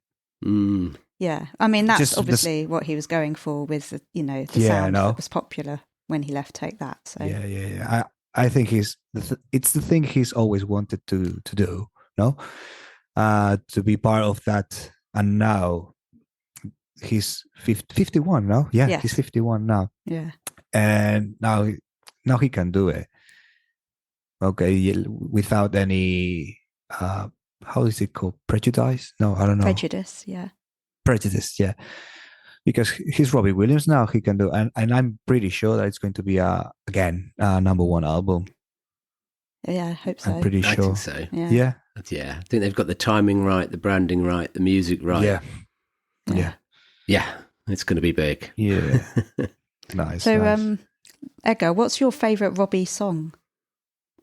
Well, it's Come Undone. Oh yeah, of course. I think you told him that, didn't you? But if I had to choose another one, well, I've got the story with Love My Life. Okay, I've got it tattooed here in my arm. Okay. Yeah. Okay, because if I can tell you the short story, he came here for an award ceremony in Barcelona, 2010, 11. Okay, and I was going, and I had a car crash. Oh no. Okay. Yeah. My car. Well, I don't know how I'm alive. And then I couldn't go, but I was listening to the Heavy Entertainment show. The CD was in the car, and then the car was messed up. It was nothing, just to throw it, but the song kept playing. It was I don't know. So the CD was playing with Love My Life, and I said, okay, I've got to tattoo it because this is a sign, this is something. Yeah. No. So it's another meaning of the song, but for me. Yeah. This talking about singles, but if I have to choose one that it's not a single, it's Win Some, Lose Some. Yeah. It was a single in Australia and New Zealand. Yeah, no? Yeah. So I think it's a really, really good song. Different. It is, yeah. Mm-hmm. It's a different song. Yeah, it's popular. But so that may be the unknown song of Robbie. Okay. That I like the most. Yep. Mm-hmm. Amazing. Yeah. So that's it. Cool. Well, this is my story. No, lovely story. Thank you for sharing that. I really appreciated you taking the time to talk to us and tell us about your incredible moment. Thank you to you. Yeah. Thank it you. sounds as though you have kind. such an incredible connection with Rob. Yeah. You did already, and then it became very apparent in Barcelona, and it was all meant to be by the sounds of it. So nice that you had that moment and that extra moment as well to chat with Rob, as you say. That's very, very special. I don't know why I call him Rob. I don't know why. You definitely. As I say, it's because it's also, as I said, no, he's been with me all my life, even if he didn't know. So for me, it's part of my family, part of my friends. So he didn't know me, but he was there to help me. Yeah. Yeah, absolutely. And it's great that everybody gets to hear your story. So thank you for sharing it with us. And Thank you. Hopefully we will see you out on tour at some stage in the future. Yeah. I'm sure. On stage. Oh, who knows? On stage. Yeah. Thank you very much, guys. Thank you, Edgar. Lovely to speak to you. Thanks, Edgar. Thank you. Bye-bye. Bye. So our next guests on this episode are Leanne and Dora from Norfolk, and they have got a very lovely story to share. And Dora is our youngest guest on the podcast that we've ever had. Hello, Leanne and Dora. Hello. Welcome to the show. Thank you. So do you want to tell us a little bit about how come Dora became a fan at such a young age? You're 4, aren't you, Dora? She's 5. Oh, 5 now, okay. Yeah. How did you become a fan? I think it was just from listening to him with me, to be honest. Yeah. And then Sandringham came up, and she was old enough to go because there wasn't an age restriction on it. Yeah. So then we were like, okay, then, as it was local to us, we decided to take her, and the rest is history. Now she's obsessed. So you also went to Bath, didn't you? Yes. Because that you also there was no age restriction because it was fully standing. So it was no under 5s. Oh, okay. Yes, right. so she just made the cut. Did you have to like prove her age or anything? No. So you want to tell us what happened in Bath? Do you want to tell it or should I tell it? Yeah. You want me to? So Dora has a little soft spot for Love My Life after Sandringham. So we were obviously at the barrier, and during Love My Life, Rob came down the steps, grabbed the cameraman's hand, walked over to Dora, and what did he do? Kiss me in the hand. Aww. And he said, "Nice to meet you, darling." Aww. That's so cute. Were you surprised, Dora, that happened? Yeah. Yeah, was it a lovely surprise? Yeah. Oh. What did you say when we walked back to the hotel? And you said, I wanted to cry, happy tears. You were very happy, weren't you? Yeah. Oh. So what is it you like about Robbie?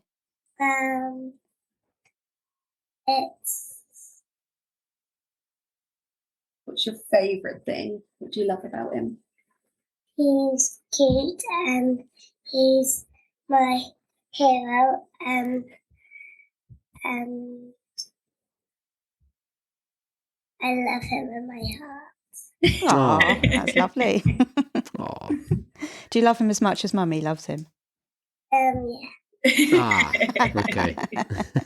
That's a lot of love for Robbie together there, both of you. And then we've got Daddy to love him too, haven't we? Now? Oh, good. I think Daddy was there at Bath, wasn't he? Yeah. And he easier to take him as well. But he really enjoys it now. Like, he raves about Robbie to people. So oh, that's cute. Yeah. Oh, that's lovely that you're able to do that as a family as well. Yeah, definitely. Ralph, my son, he's not keen on loud noises, which is a shame, because I think he'd really, really love to see Robbie. Oh. Yeah. Similar with us, actually. Our daughter really enjoys coming to see live music with us, and Lucy goes with her. Yeah. But our son's not so keen. But, yeah, I definitely think the boys struggle more with the crowds and the waiting around and stuff, don't they? Yeah. But it's worth it in the end, isn't it? It's so all that worth waiting. it. So have you got a favourite song, Leanne? From the tour or just in general? Or in general? At the minute, I've gone quite back in time, and I'm really enjoying Karma Killer. Oh, yeah. I like a bit of Bambi as well. Mm-hmm. A mixture of them all. And I have a big soft spot for Misunderstood. I don't know why, but I really love Misunderstood as well. Yeah. And then what about the tour? What's your favourite parts of the tour? The tour, show. I'm loving that he's doing something beautiful. Really love that. Was really happy to see that in the movie and then to see it on the set list. I was like, ah! Yeah. And My Way, I'd never thought, because you hear a lot of people cover My Way, don't you? Yeah. And obviously Rob's done it a few times. But of course I like it, but it's making me sob now. With all the photos of his family. Yeah, and it's hitting so differently now. Yeah. Yeah. Because he kind of really gets into the moment, doesn't he? And talks about his children, and it's it's very emotional. Yeah, definitely. It's really, really, really nice to see, and we're very lucky. We are very lucky. Yeah, love that as well. Yeah, they've chosen. Obviously, there have been one or two photos and pictures out, but they've chosen the moment to actually reveal everything in the show, and it's quite hard hitting. Yeah, I don't know about you, I was not expecting that at all on this tour. No, not at all. Such a surprise. No. Yes. Yeah, we were shocked. Yeah. Yeah, when we saw it in Edinburgh, we were in the seats. We were, because of the way they're angled, and when you're in side seats, it's kind of quite hard to see all the photos. Probably because of the way they're kind of positioned on the stage. Yeah. So when we finally got to be down the front and see it, really well, it was just amazing. Yeah, it is so beautiful. Such a lovely moment. Yeah. So have you ever met Robbie? Yeah. Yeah? Yeah, we met him at the BBC studios. It's when he was doing the one show, the documentary. Okay. Next documentary time, yeah. Right. Oh, you had a picture with him then? Yeah. Oh, both of you? Yeah. Oh. Took her out of nursery. Thank God, didn't we, Dora? Starting her early, love it. So did you have a photo each with him, or did he do you together? He done us together, yeah. Right, yeah. I'm glad that he takes the phone though, because I was just a shaking mess. Yes. That's cute. You have to send us that photo. I'd like to see it. Yeah, I will. And what does Robbie mean to you? It's quite a long story for me. So I was around 8 or 9, I think. When I first got into Robbie, I think it's around Millennium was released, maybe just before.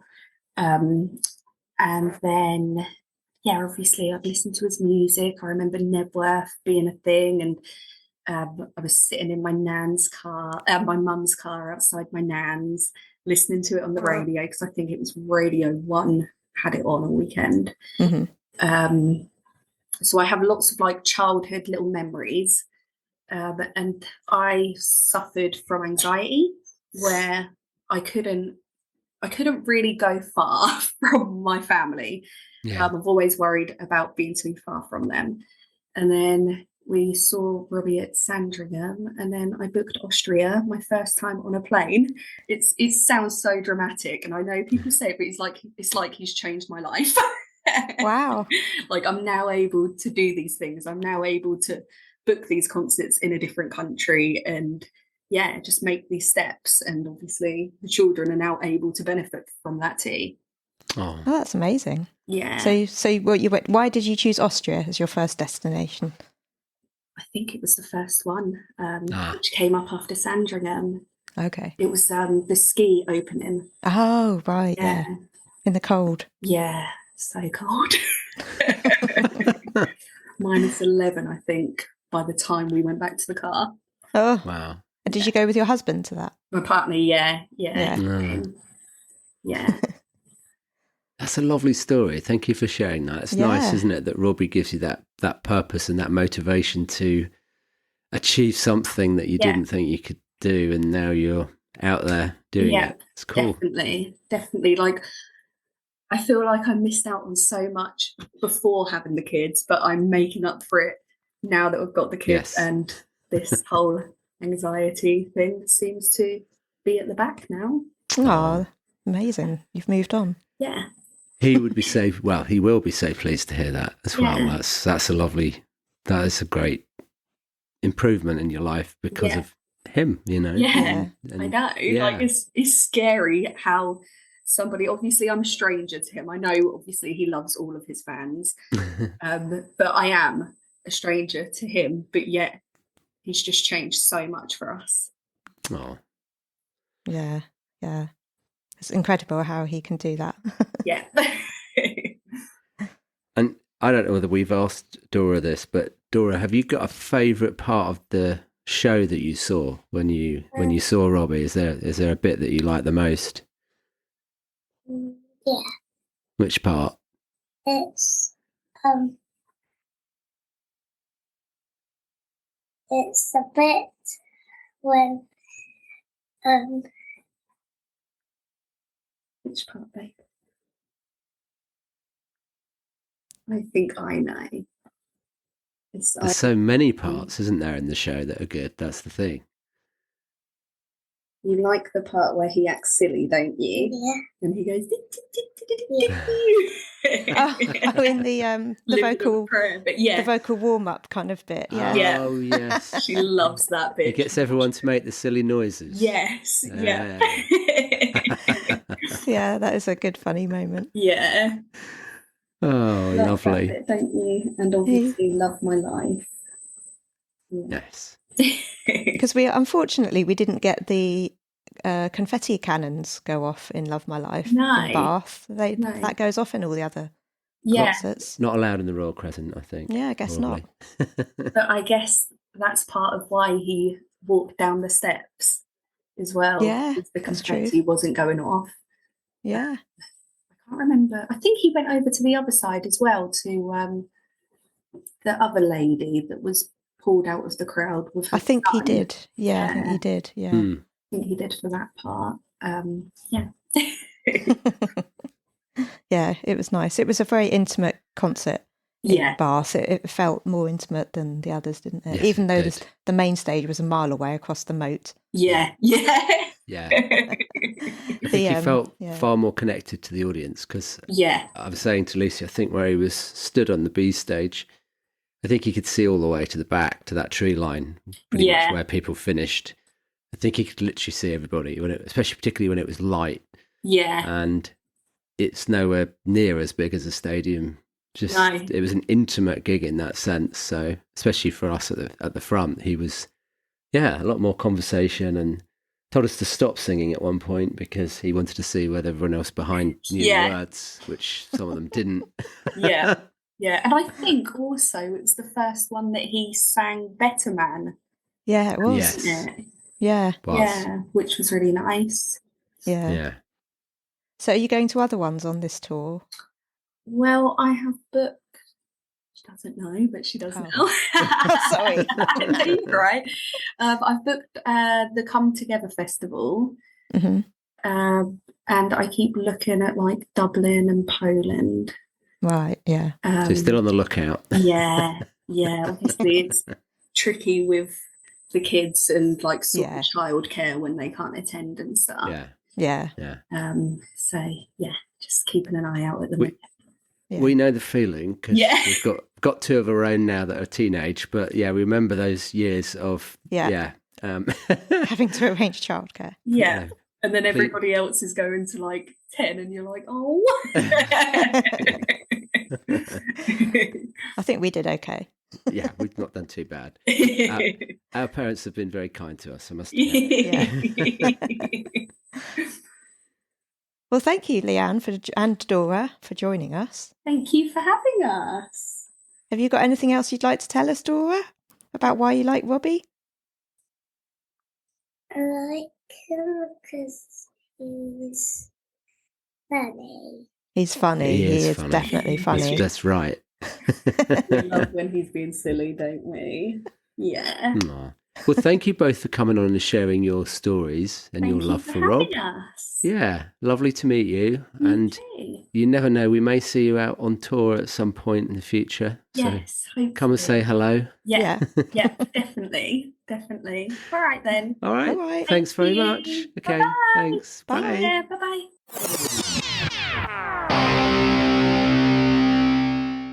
Hi, I'm Robbie Williams, and you're listening to Robbie Williams Rewind with the Champions. Next on the show, we have Debbie from Dundee, and she was at the Edinburgh concert and had another amazing moment with Robbie, which she's going to tell us all about. Hi, Debbie. Hi, how are you? We're good. Thank you. Welcome to the show. Thank you for coming Pleasure. On. Yeah, thank you for inviting me. So before we get on to Edinburgh and what happened there, why don't you tell us how you became a Robbie fan? A Robbie fan from the Take That days. Yeah. So a little 10-year-old admiring the Take That band, and Robbie was my favourite. So obviously I followed Take That. And when he left Take That, I was absolutely devastated. It was like my heart was broken. I think I cried for days. And then just followed him since then, really. We obviously became the solo artist and followed him ever since. So a good 30 odd years I've been following Robbie for. Yeah. And what did you think of the Britpop show? Did you have a favourite part?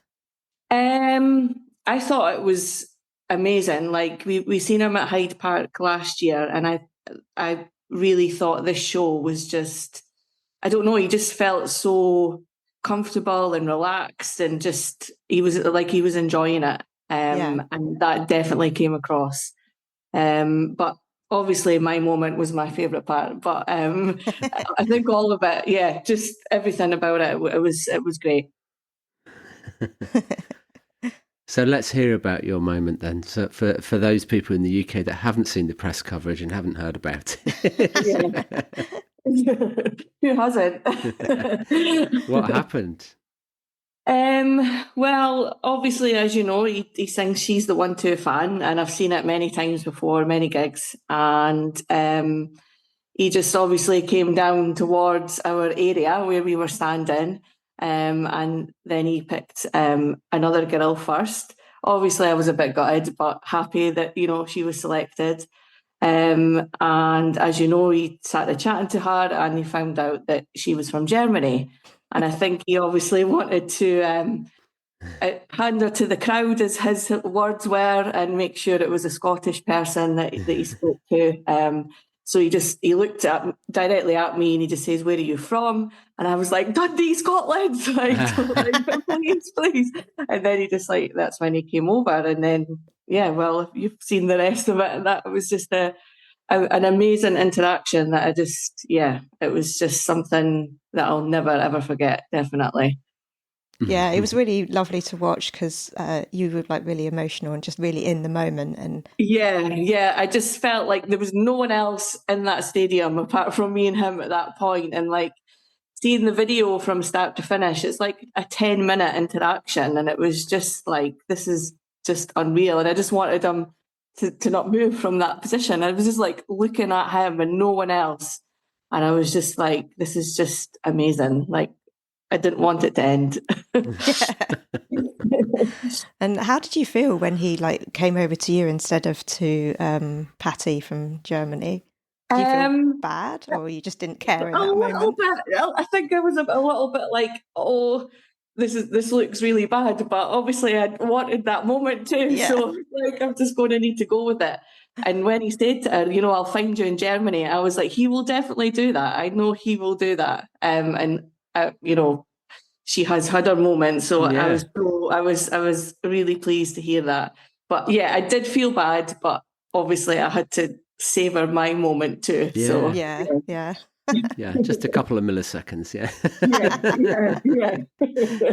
As you say, that Pati had her moment, and we're going to speak to her as well about that. Mm-hmm. So, that was. I couldn't believe when I seen it. I messaged her straight away, and I was like, "Oh my God, I'm so happy that you got your moment too. It's something that we'll both really never forget." So, you'll be forever intertwined. With that moment. Yeah.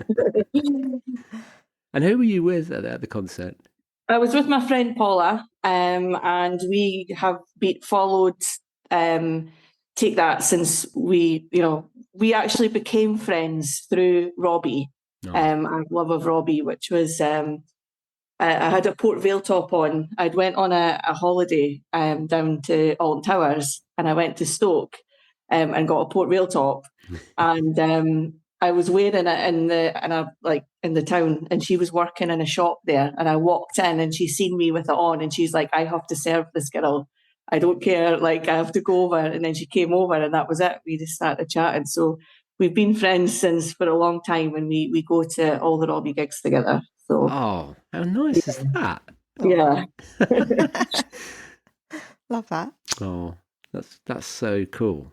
Yeah. Have you ever met Robbie before, or was that the first moment? That was sort of my moment. Paula, who I was with, she had a moment with when he launched his first clothing line. I think it was way back in 2012.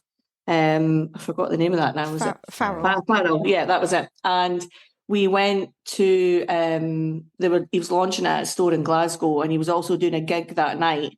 And we went to the Glasgow store for the launch, and he came over to Paula and gave her a hug and had a bit of a moment. And I remember watching that moment I just started stroking his arm because he was like cuddling her, and I was like just stroking his arm, going, "Oh my God, this is actually happening. I have to get a picture." And I got a picture at that moment. So she's had a hug and that. So yeah, that's the only really two interactions we've had out of all the times that we've been to see him. So yeah, it was amazing. Oh.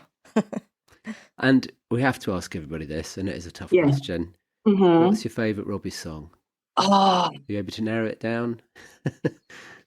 It's really hard. I try and think about this all the time. I can't pick one. I really can't. It's so difficult. And it's none of like the usual Angels. I don't think it's any of them. I really find some of his older albums much like I could listen to them like all the time. Like Take the Crown. I really like that album and some of the songs on there. And I find some of the older stuff better than some of the newer stuff. Yeah. Right. But no, I can't pick one. They're all too good. We know that feeling. Yeah. And then I think after you had your She Is the One moment, you ended up doing loads of press and interviews. Can you tell us about that? Well, it just went a bit mad. Like my phone just blew up. Like that night I was getting messages from people who were at the gig that I knew saying, "Oh my God, I can't believe this." And they were sending me all their pictures and their videos. And people were getting in contact that I haven't spoke to for years. Like it was just like, "Oh, I was at the gig tonight. I seen you." Then the next day, my friends were like, "You have to go on social media," because I'd came off social media about a month before the gig. Like I just came off it. I've just had enough. So yeah. And they were like, "You have to go back on. You have to see all these messages and videos that people are posting." And like my younger cousin, she was like, "You're on TikTok. You are going viral. You have to go on." I'm like, oh my God. So I just logged on to all like TikTok, logged back into Facebook, and my phone was constantly going. It was mental. And then the first press was a local newspaper. It was like the Courier and the Telegraph. And they contacted me on the Sunday and they were like, "Oh, would you do an article?" I was like, "Yeah, that'd be fine." So I did that. And then the radio station started to come and I was like, "This is mad." And then the TV one came, the local TV news. And I was like, wow, like what is actually going on? So the Monday morning was crazy. I'd done all these like about 4 radio interviews for the morning shows. And then the TV were coming at like 10:30. I had to do the school run. I had to work. So I had to log in and be like, I can't work this morning. Like I have to do all these interviews. My boss was like, "Yeah, whatever, on you go, like have your moment," type thing. And when the TV were in my house, I was like, what is actually happening? Like the TV in my house. Like it was just, it just went crazy. So yeah, it was all a bit like mental. I just was just going with it. I was like, I'm just going with this. Like I'll just do whatever, comes my way. But it was just surreal. It didn't feel like it was me. I think it's because it was the first concert of the new tour as well. Yeah. So there was even more interest. Yeah, definitely. And I think it was more like I think people were like, oh, like I seen your reaction. It was just your reaction to it. You got so emotional, and like people were like, I was so jealous, but I was so happy for you at the same time. Like it was just, I think being on those big screens was quite daunting, and I was very aware of that. And I was like, I'm not going to look at the camera because I don't want to be like.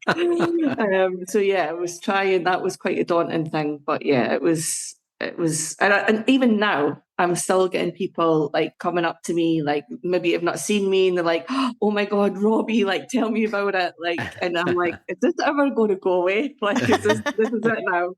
I think I'm stuck with this, but I'm happy with it, so that's fine." It's a good thing to be known for. Yes, it's a lovely thing, isn't it, to connect? It is, yeah, with definitely, people. yeah. So, what does Robbie mean to you? Oh. A lot. I said that moment was second to having my daughter. That's how much it meant. Yeah.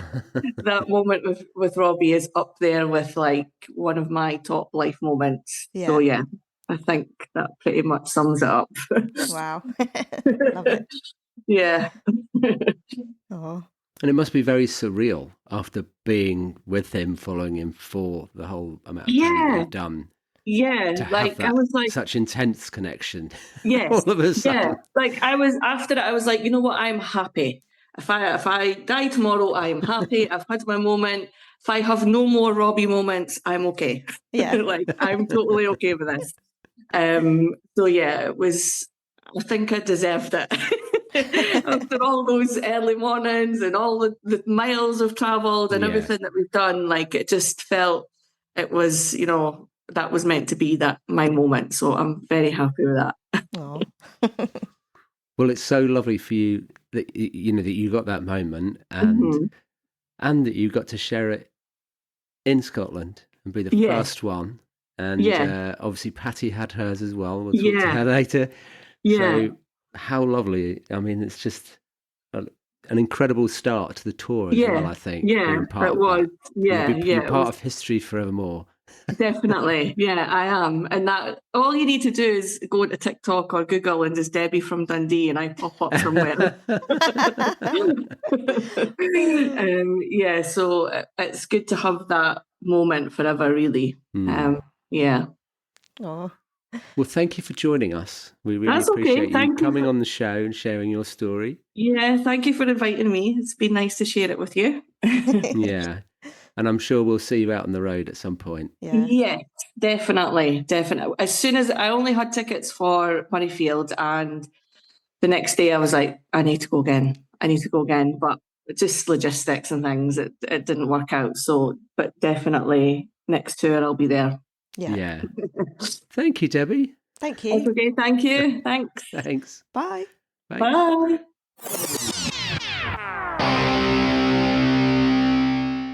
Hi, I'm Robbie Williams, and you're listening to Robbie Williams Rewind with the Champions. And now we'd like to welcome Pati from Germany to tell us her story. Welcome to the show, Pati. Hi. Hi. Thanks for joining us. Nice to meet you. Thank you. So, first of all, why don't you tell us how you became a Robbie fan? Oh, how I became a Robbie fan. I heard the music when I was a young child. My mother heard the music and watched the music videos on the TV, and so I became a fan of him. So through your mum, so we've got her to thank. Yes. Does she still come to concerts with you? No, she doesn't look so good, and she wasn't on the concert. So whatever. I don't know if she wants to go to the concert. I think she listened to the radio and to the TV, and it's good. Yeah. Okay. But you were enthralled enough to want to go and see Robbie live. Oh yes. 2013 in Gelsenkirchen, of course. It was my first concert. And so it was great to see him again at Gelsenkirchen. Yeah. Yeah. we love how he says that place. It's not so he makes easy. a bit of a joke out of it. So we've already had Debbie from Dundee on this episode. So why don't you tell us from your version of events how it felt for you in Edinburgh? Oh, it was great and funny. Yeah, he comes down to me, and yeah. So I would like to be She's the One, but I can't because I come from Germany. I'm happy for Debbie too. So he make us both happy in this evening. Yeah, I think it's great. And it was funny for me. It was a special moment. Yeah. So he came down to you in a stadium. How many people in Edinburgh? I think it was 60,000. Let's say somewhere 50,000-60,000 people, right? Yeah. Huge stadium. Yeah. Comes down to you for She's the One. Yeah, crazy. and then asks you where you're from. And you say Germany. And he has a little chat with you, but then quickly moves on, right? Yes. So he asked me if I'm nervous. I wasn't nervous. I was really relaxed when he came down to me. And when he asked if I came from Edinburgh, and I say no, I come from Germany. Yeah. Yeah. But it's cool. I think it's worth saying to anyone that's listening to this who might be a new fan, Robbie loves his German fans. Yes. That's got nothing to do with it. I think he was looking for a moment in Edinburgh with someone local, and he just happened to think, okay, you can have a turn another time. Yeah. So yeah, it was really sweet because obviously he said, "Are you coming to another one of my shows?" And you said yes. Yeah. And he's like, "In Germany," and he said, "Where?" And then you said Gelsenkirchen. Yeah, that's good. Gelsenkirchen. Was that good? Well done, Lucy. And then I think, did he joke then about how to say it? I can't remember. I can't remember even, but I think he says Gelsenkirchen very well in Edinburgh. Yeah. Yeah. And so then fast forward to Gelsenkirchen. And what happened there? Tell us about that night. Yeah, it was crazy. I'm Schalke fan, FC Schalke fan since I was born. Because when you sorry, just to explain, that's the football. It's a football club in Gelsenkirchen.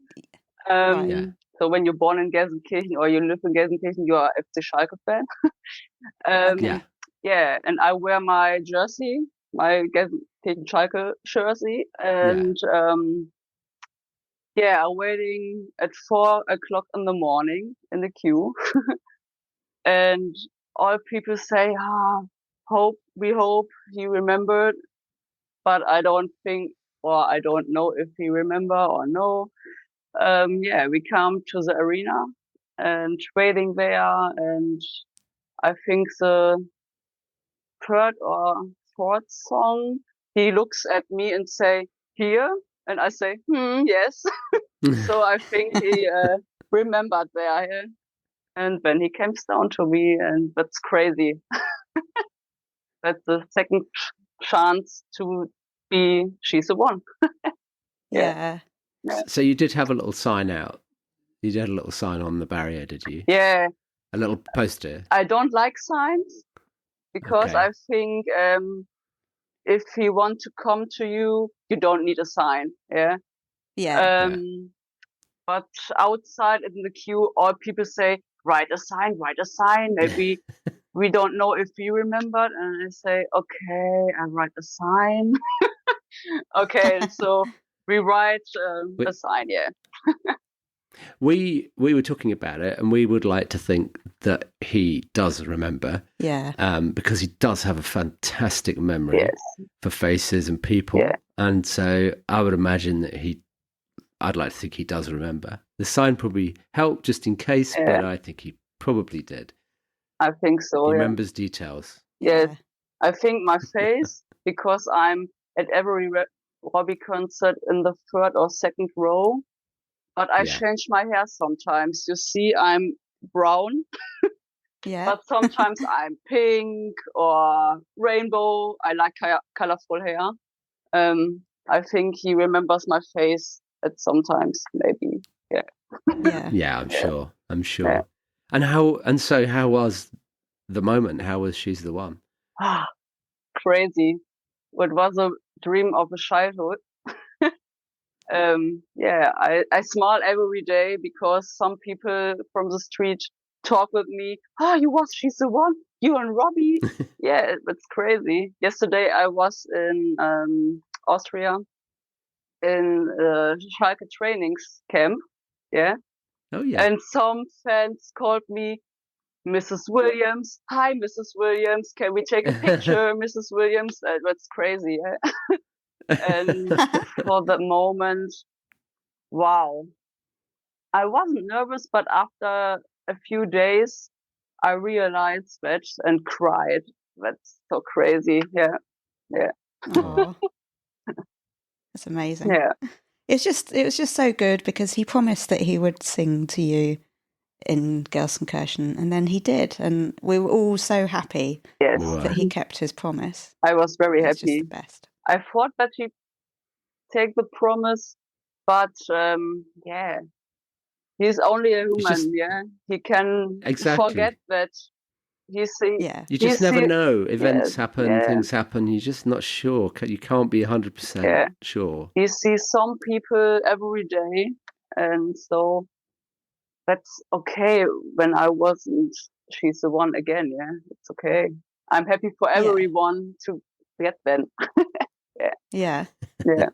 Oh, but it was amazing. We were so happy because that evening, but knowing that he was playing there that night, I did say at dinner time to the family. Yeah. Oh, I really hope that he picks Pati tonight. Oh, it would just be amazing. And then when we heard he did, it was just the best. Yeah, that's crazy. And all of my friends show them, take her. That's crazy. That's crazy. Yeah. Oh, lovely. Yeah. And obviously, we know that's probably your favourite bit of the show. But are there any other parts of the show that you particularly like in terms of the current Britpop show? Yeah, the Britpop show is very great, I think. I like Rocket as an opener. It's crazy, yeah. And yes, I think it's very good. He goes around the stadium, meet more people than the other shows with a C stage. I think it's great. Yeah. Yes. Yeah, that bit's really nice. Yeah, he really connects, doesn't he, with everybody because of that movement around and the walking through, and obviously people towards the back get a better view of him and people that he brings on. So, yeah. I think he would like to give us something back around the years as a fan.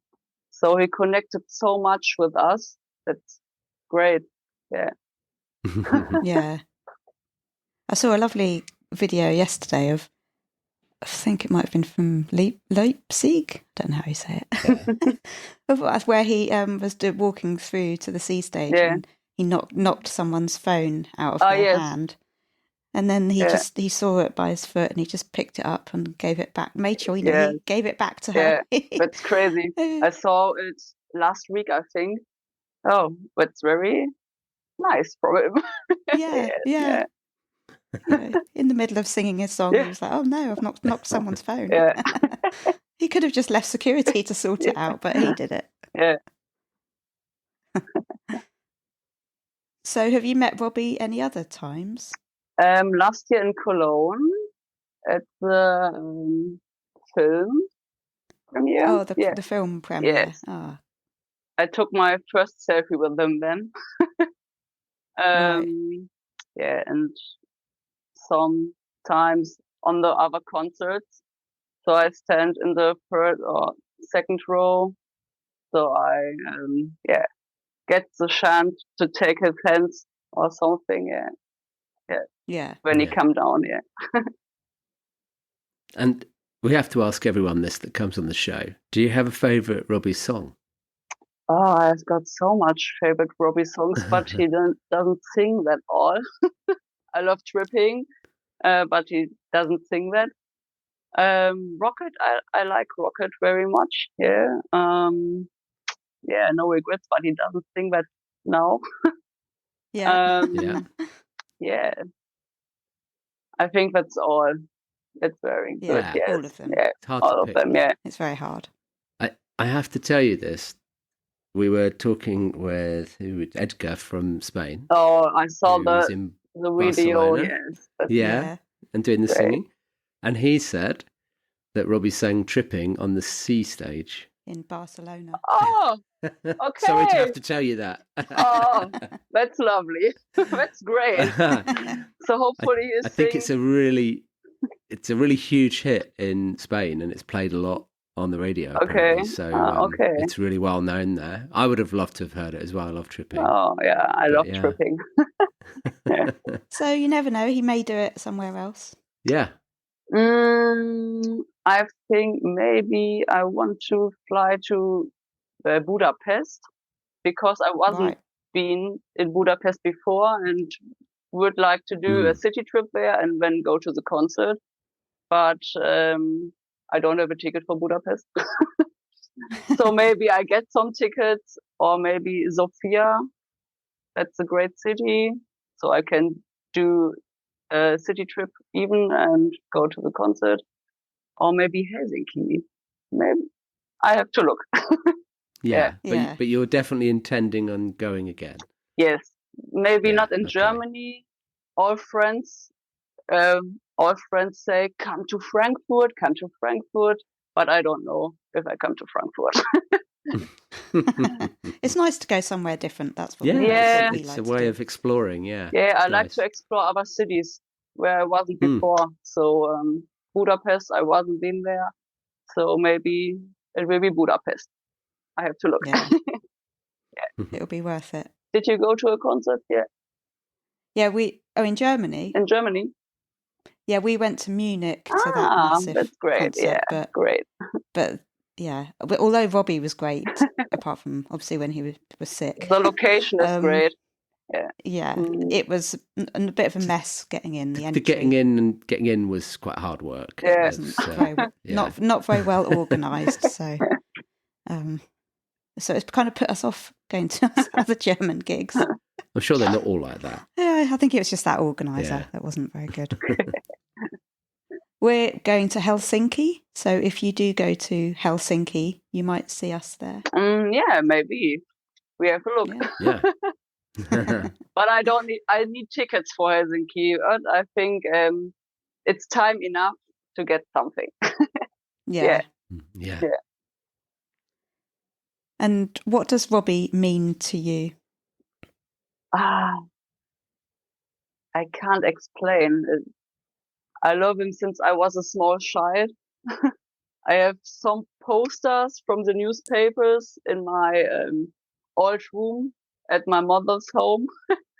And they're all on the wall. I have some CDs, some books. Yeah. He means for me very much. Yeah. Yes, crazy. Yeah. I like him very much, and he's a great character. Yeah. Yeah, definitely. Yeah, we would agree. Yeah. Well, it's been really lovely to speak to you, Pati. Yeah, lovely thank you for coming too. onto the show. Thank you. Yeah, really enjoyed hearing your story, and it was so nice because obviously we were seated in Edinburgh, so we saw what happened to you on the big screens, and then when, as Lucy said, when we heard that you had your moment in Germany, that was just incredible, full circle. Yes, and it so just shows what a lovely heart that he has. For his fans. So great to hear your story, and I hope we see you on the road at some point. Maybe we'll see you on the tour, possibly in Helsinki. Maybe. And we can catch up some more. Yeah. Yeah. All right. Lovely to meet you. Thank you so much. All right. Thank you. Bye. And have a nice evening. And you. Thanks. So there we go. Wasn't it nice hearing from all of those people who've had those lovely moments with Rob so far on the tour. It was, yeah, I loved it. It was really, really nice to get all of their thoughts and feelings and just hear everyone's happiness shining through. Yeah. It's nice to hear the story behind the story as well. That's what we like to do on Rewind, isn't it? You hear a little bit more about those people that get those really intense moments and, Rob what it means to them. Yeah, and he's still sharing the love in more ways than just she's the one. Yeah, I mean, last night in Vienna, he went down and took a selfie with our friend Jenny and Lindsay. That was really nice to see. Yeah. So it just keeps coming up with new little things in the show. So by the time we go to our next concert Dublin, he'll be sitting down having dinner on the side of the in the pit somewhere with people.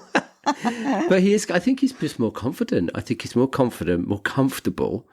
I think he's less scared. I think he's just enjoying the moment as it is, and he's beginning to play with different ideas and different things, and it really does endear him to the crowd. I mean, those moments are special. People feel them. And even in the seats, people feel them, don't they? Because they can just see the people who are having their moment, how happy they are. You feel the mood change completely. You feel everyone just, Yeah. It's palpable. It is. And I'm loving this tour so far. Are you? Yeah, it's an incredible show. Absolutely amazing. I mean, the lottery winners and Tom getting us going in the right way. And then just Rob's banter and fun just seems even better than usual. As I said, he seems very comfortable, very at home. And, king of entertainment. Yeah, he is the king of entertainment. So, as we said at the beginning of the show, Britpop, the new album, is coming out on the 10th of October. Yeah. Great news. It's very, very exciting. It's got the whole summer to wait, Lucy, but, you know. Oh, no, but also very exciting was them saying more 2025 UK dates. What's that all about? Yes. Yeah, more is coming. Yeah.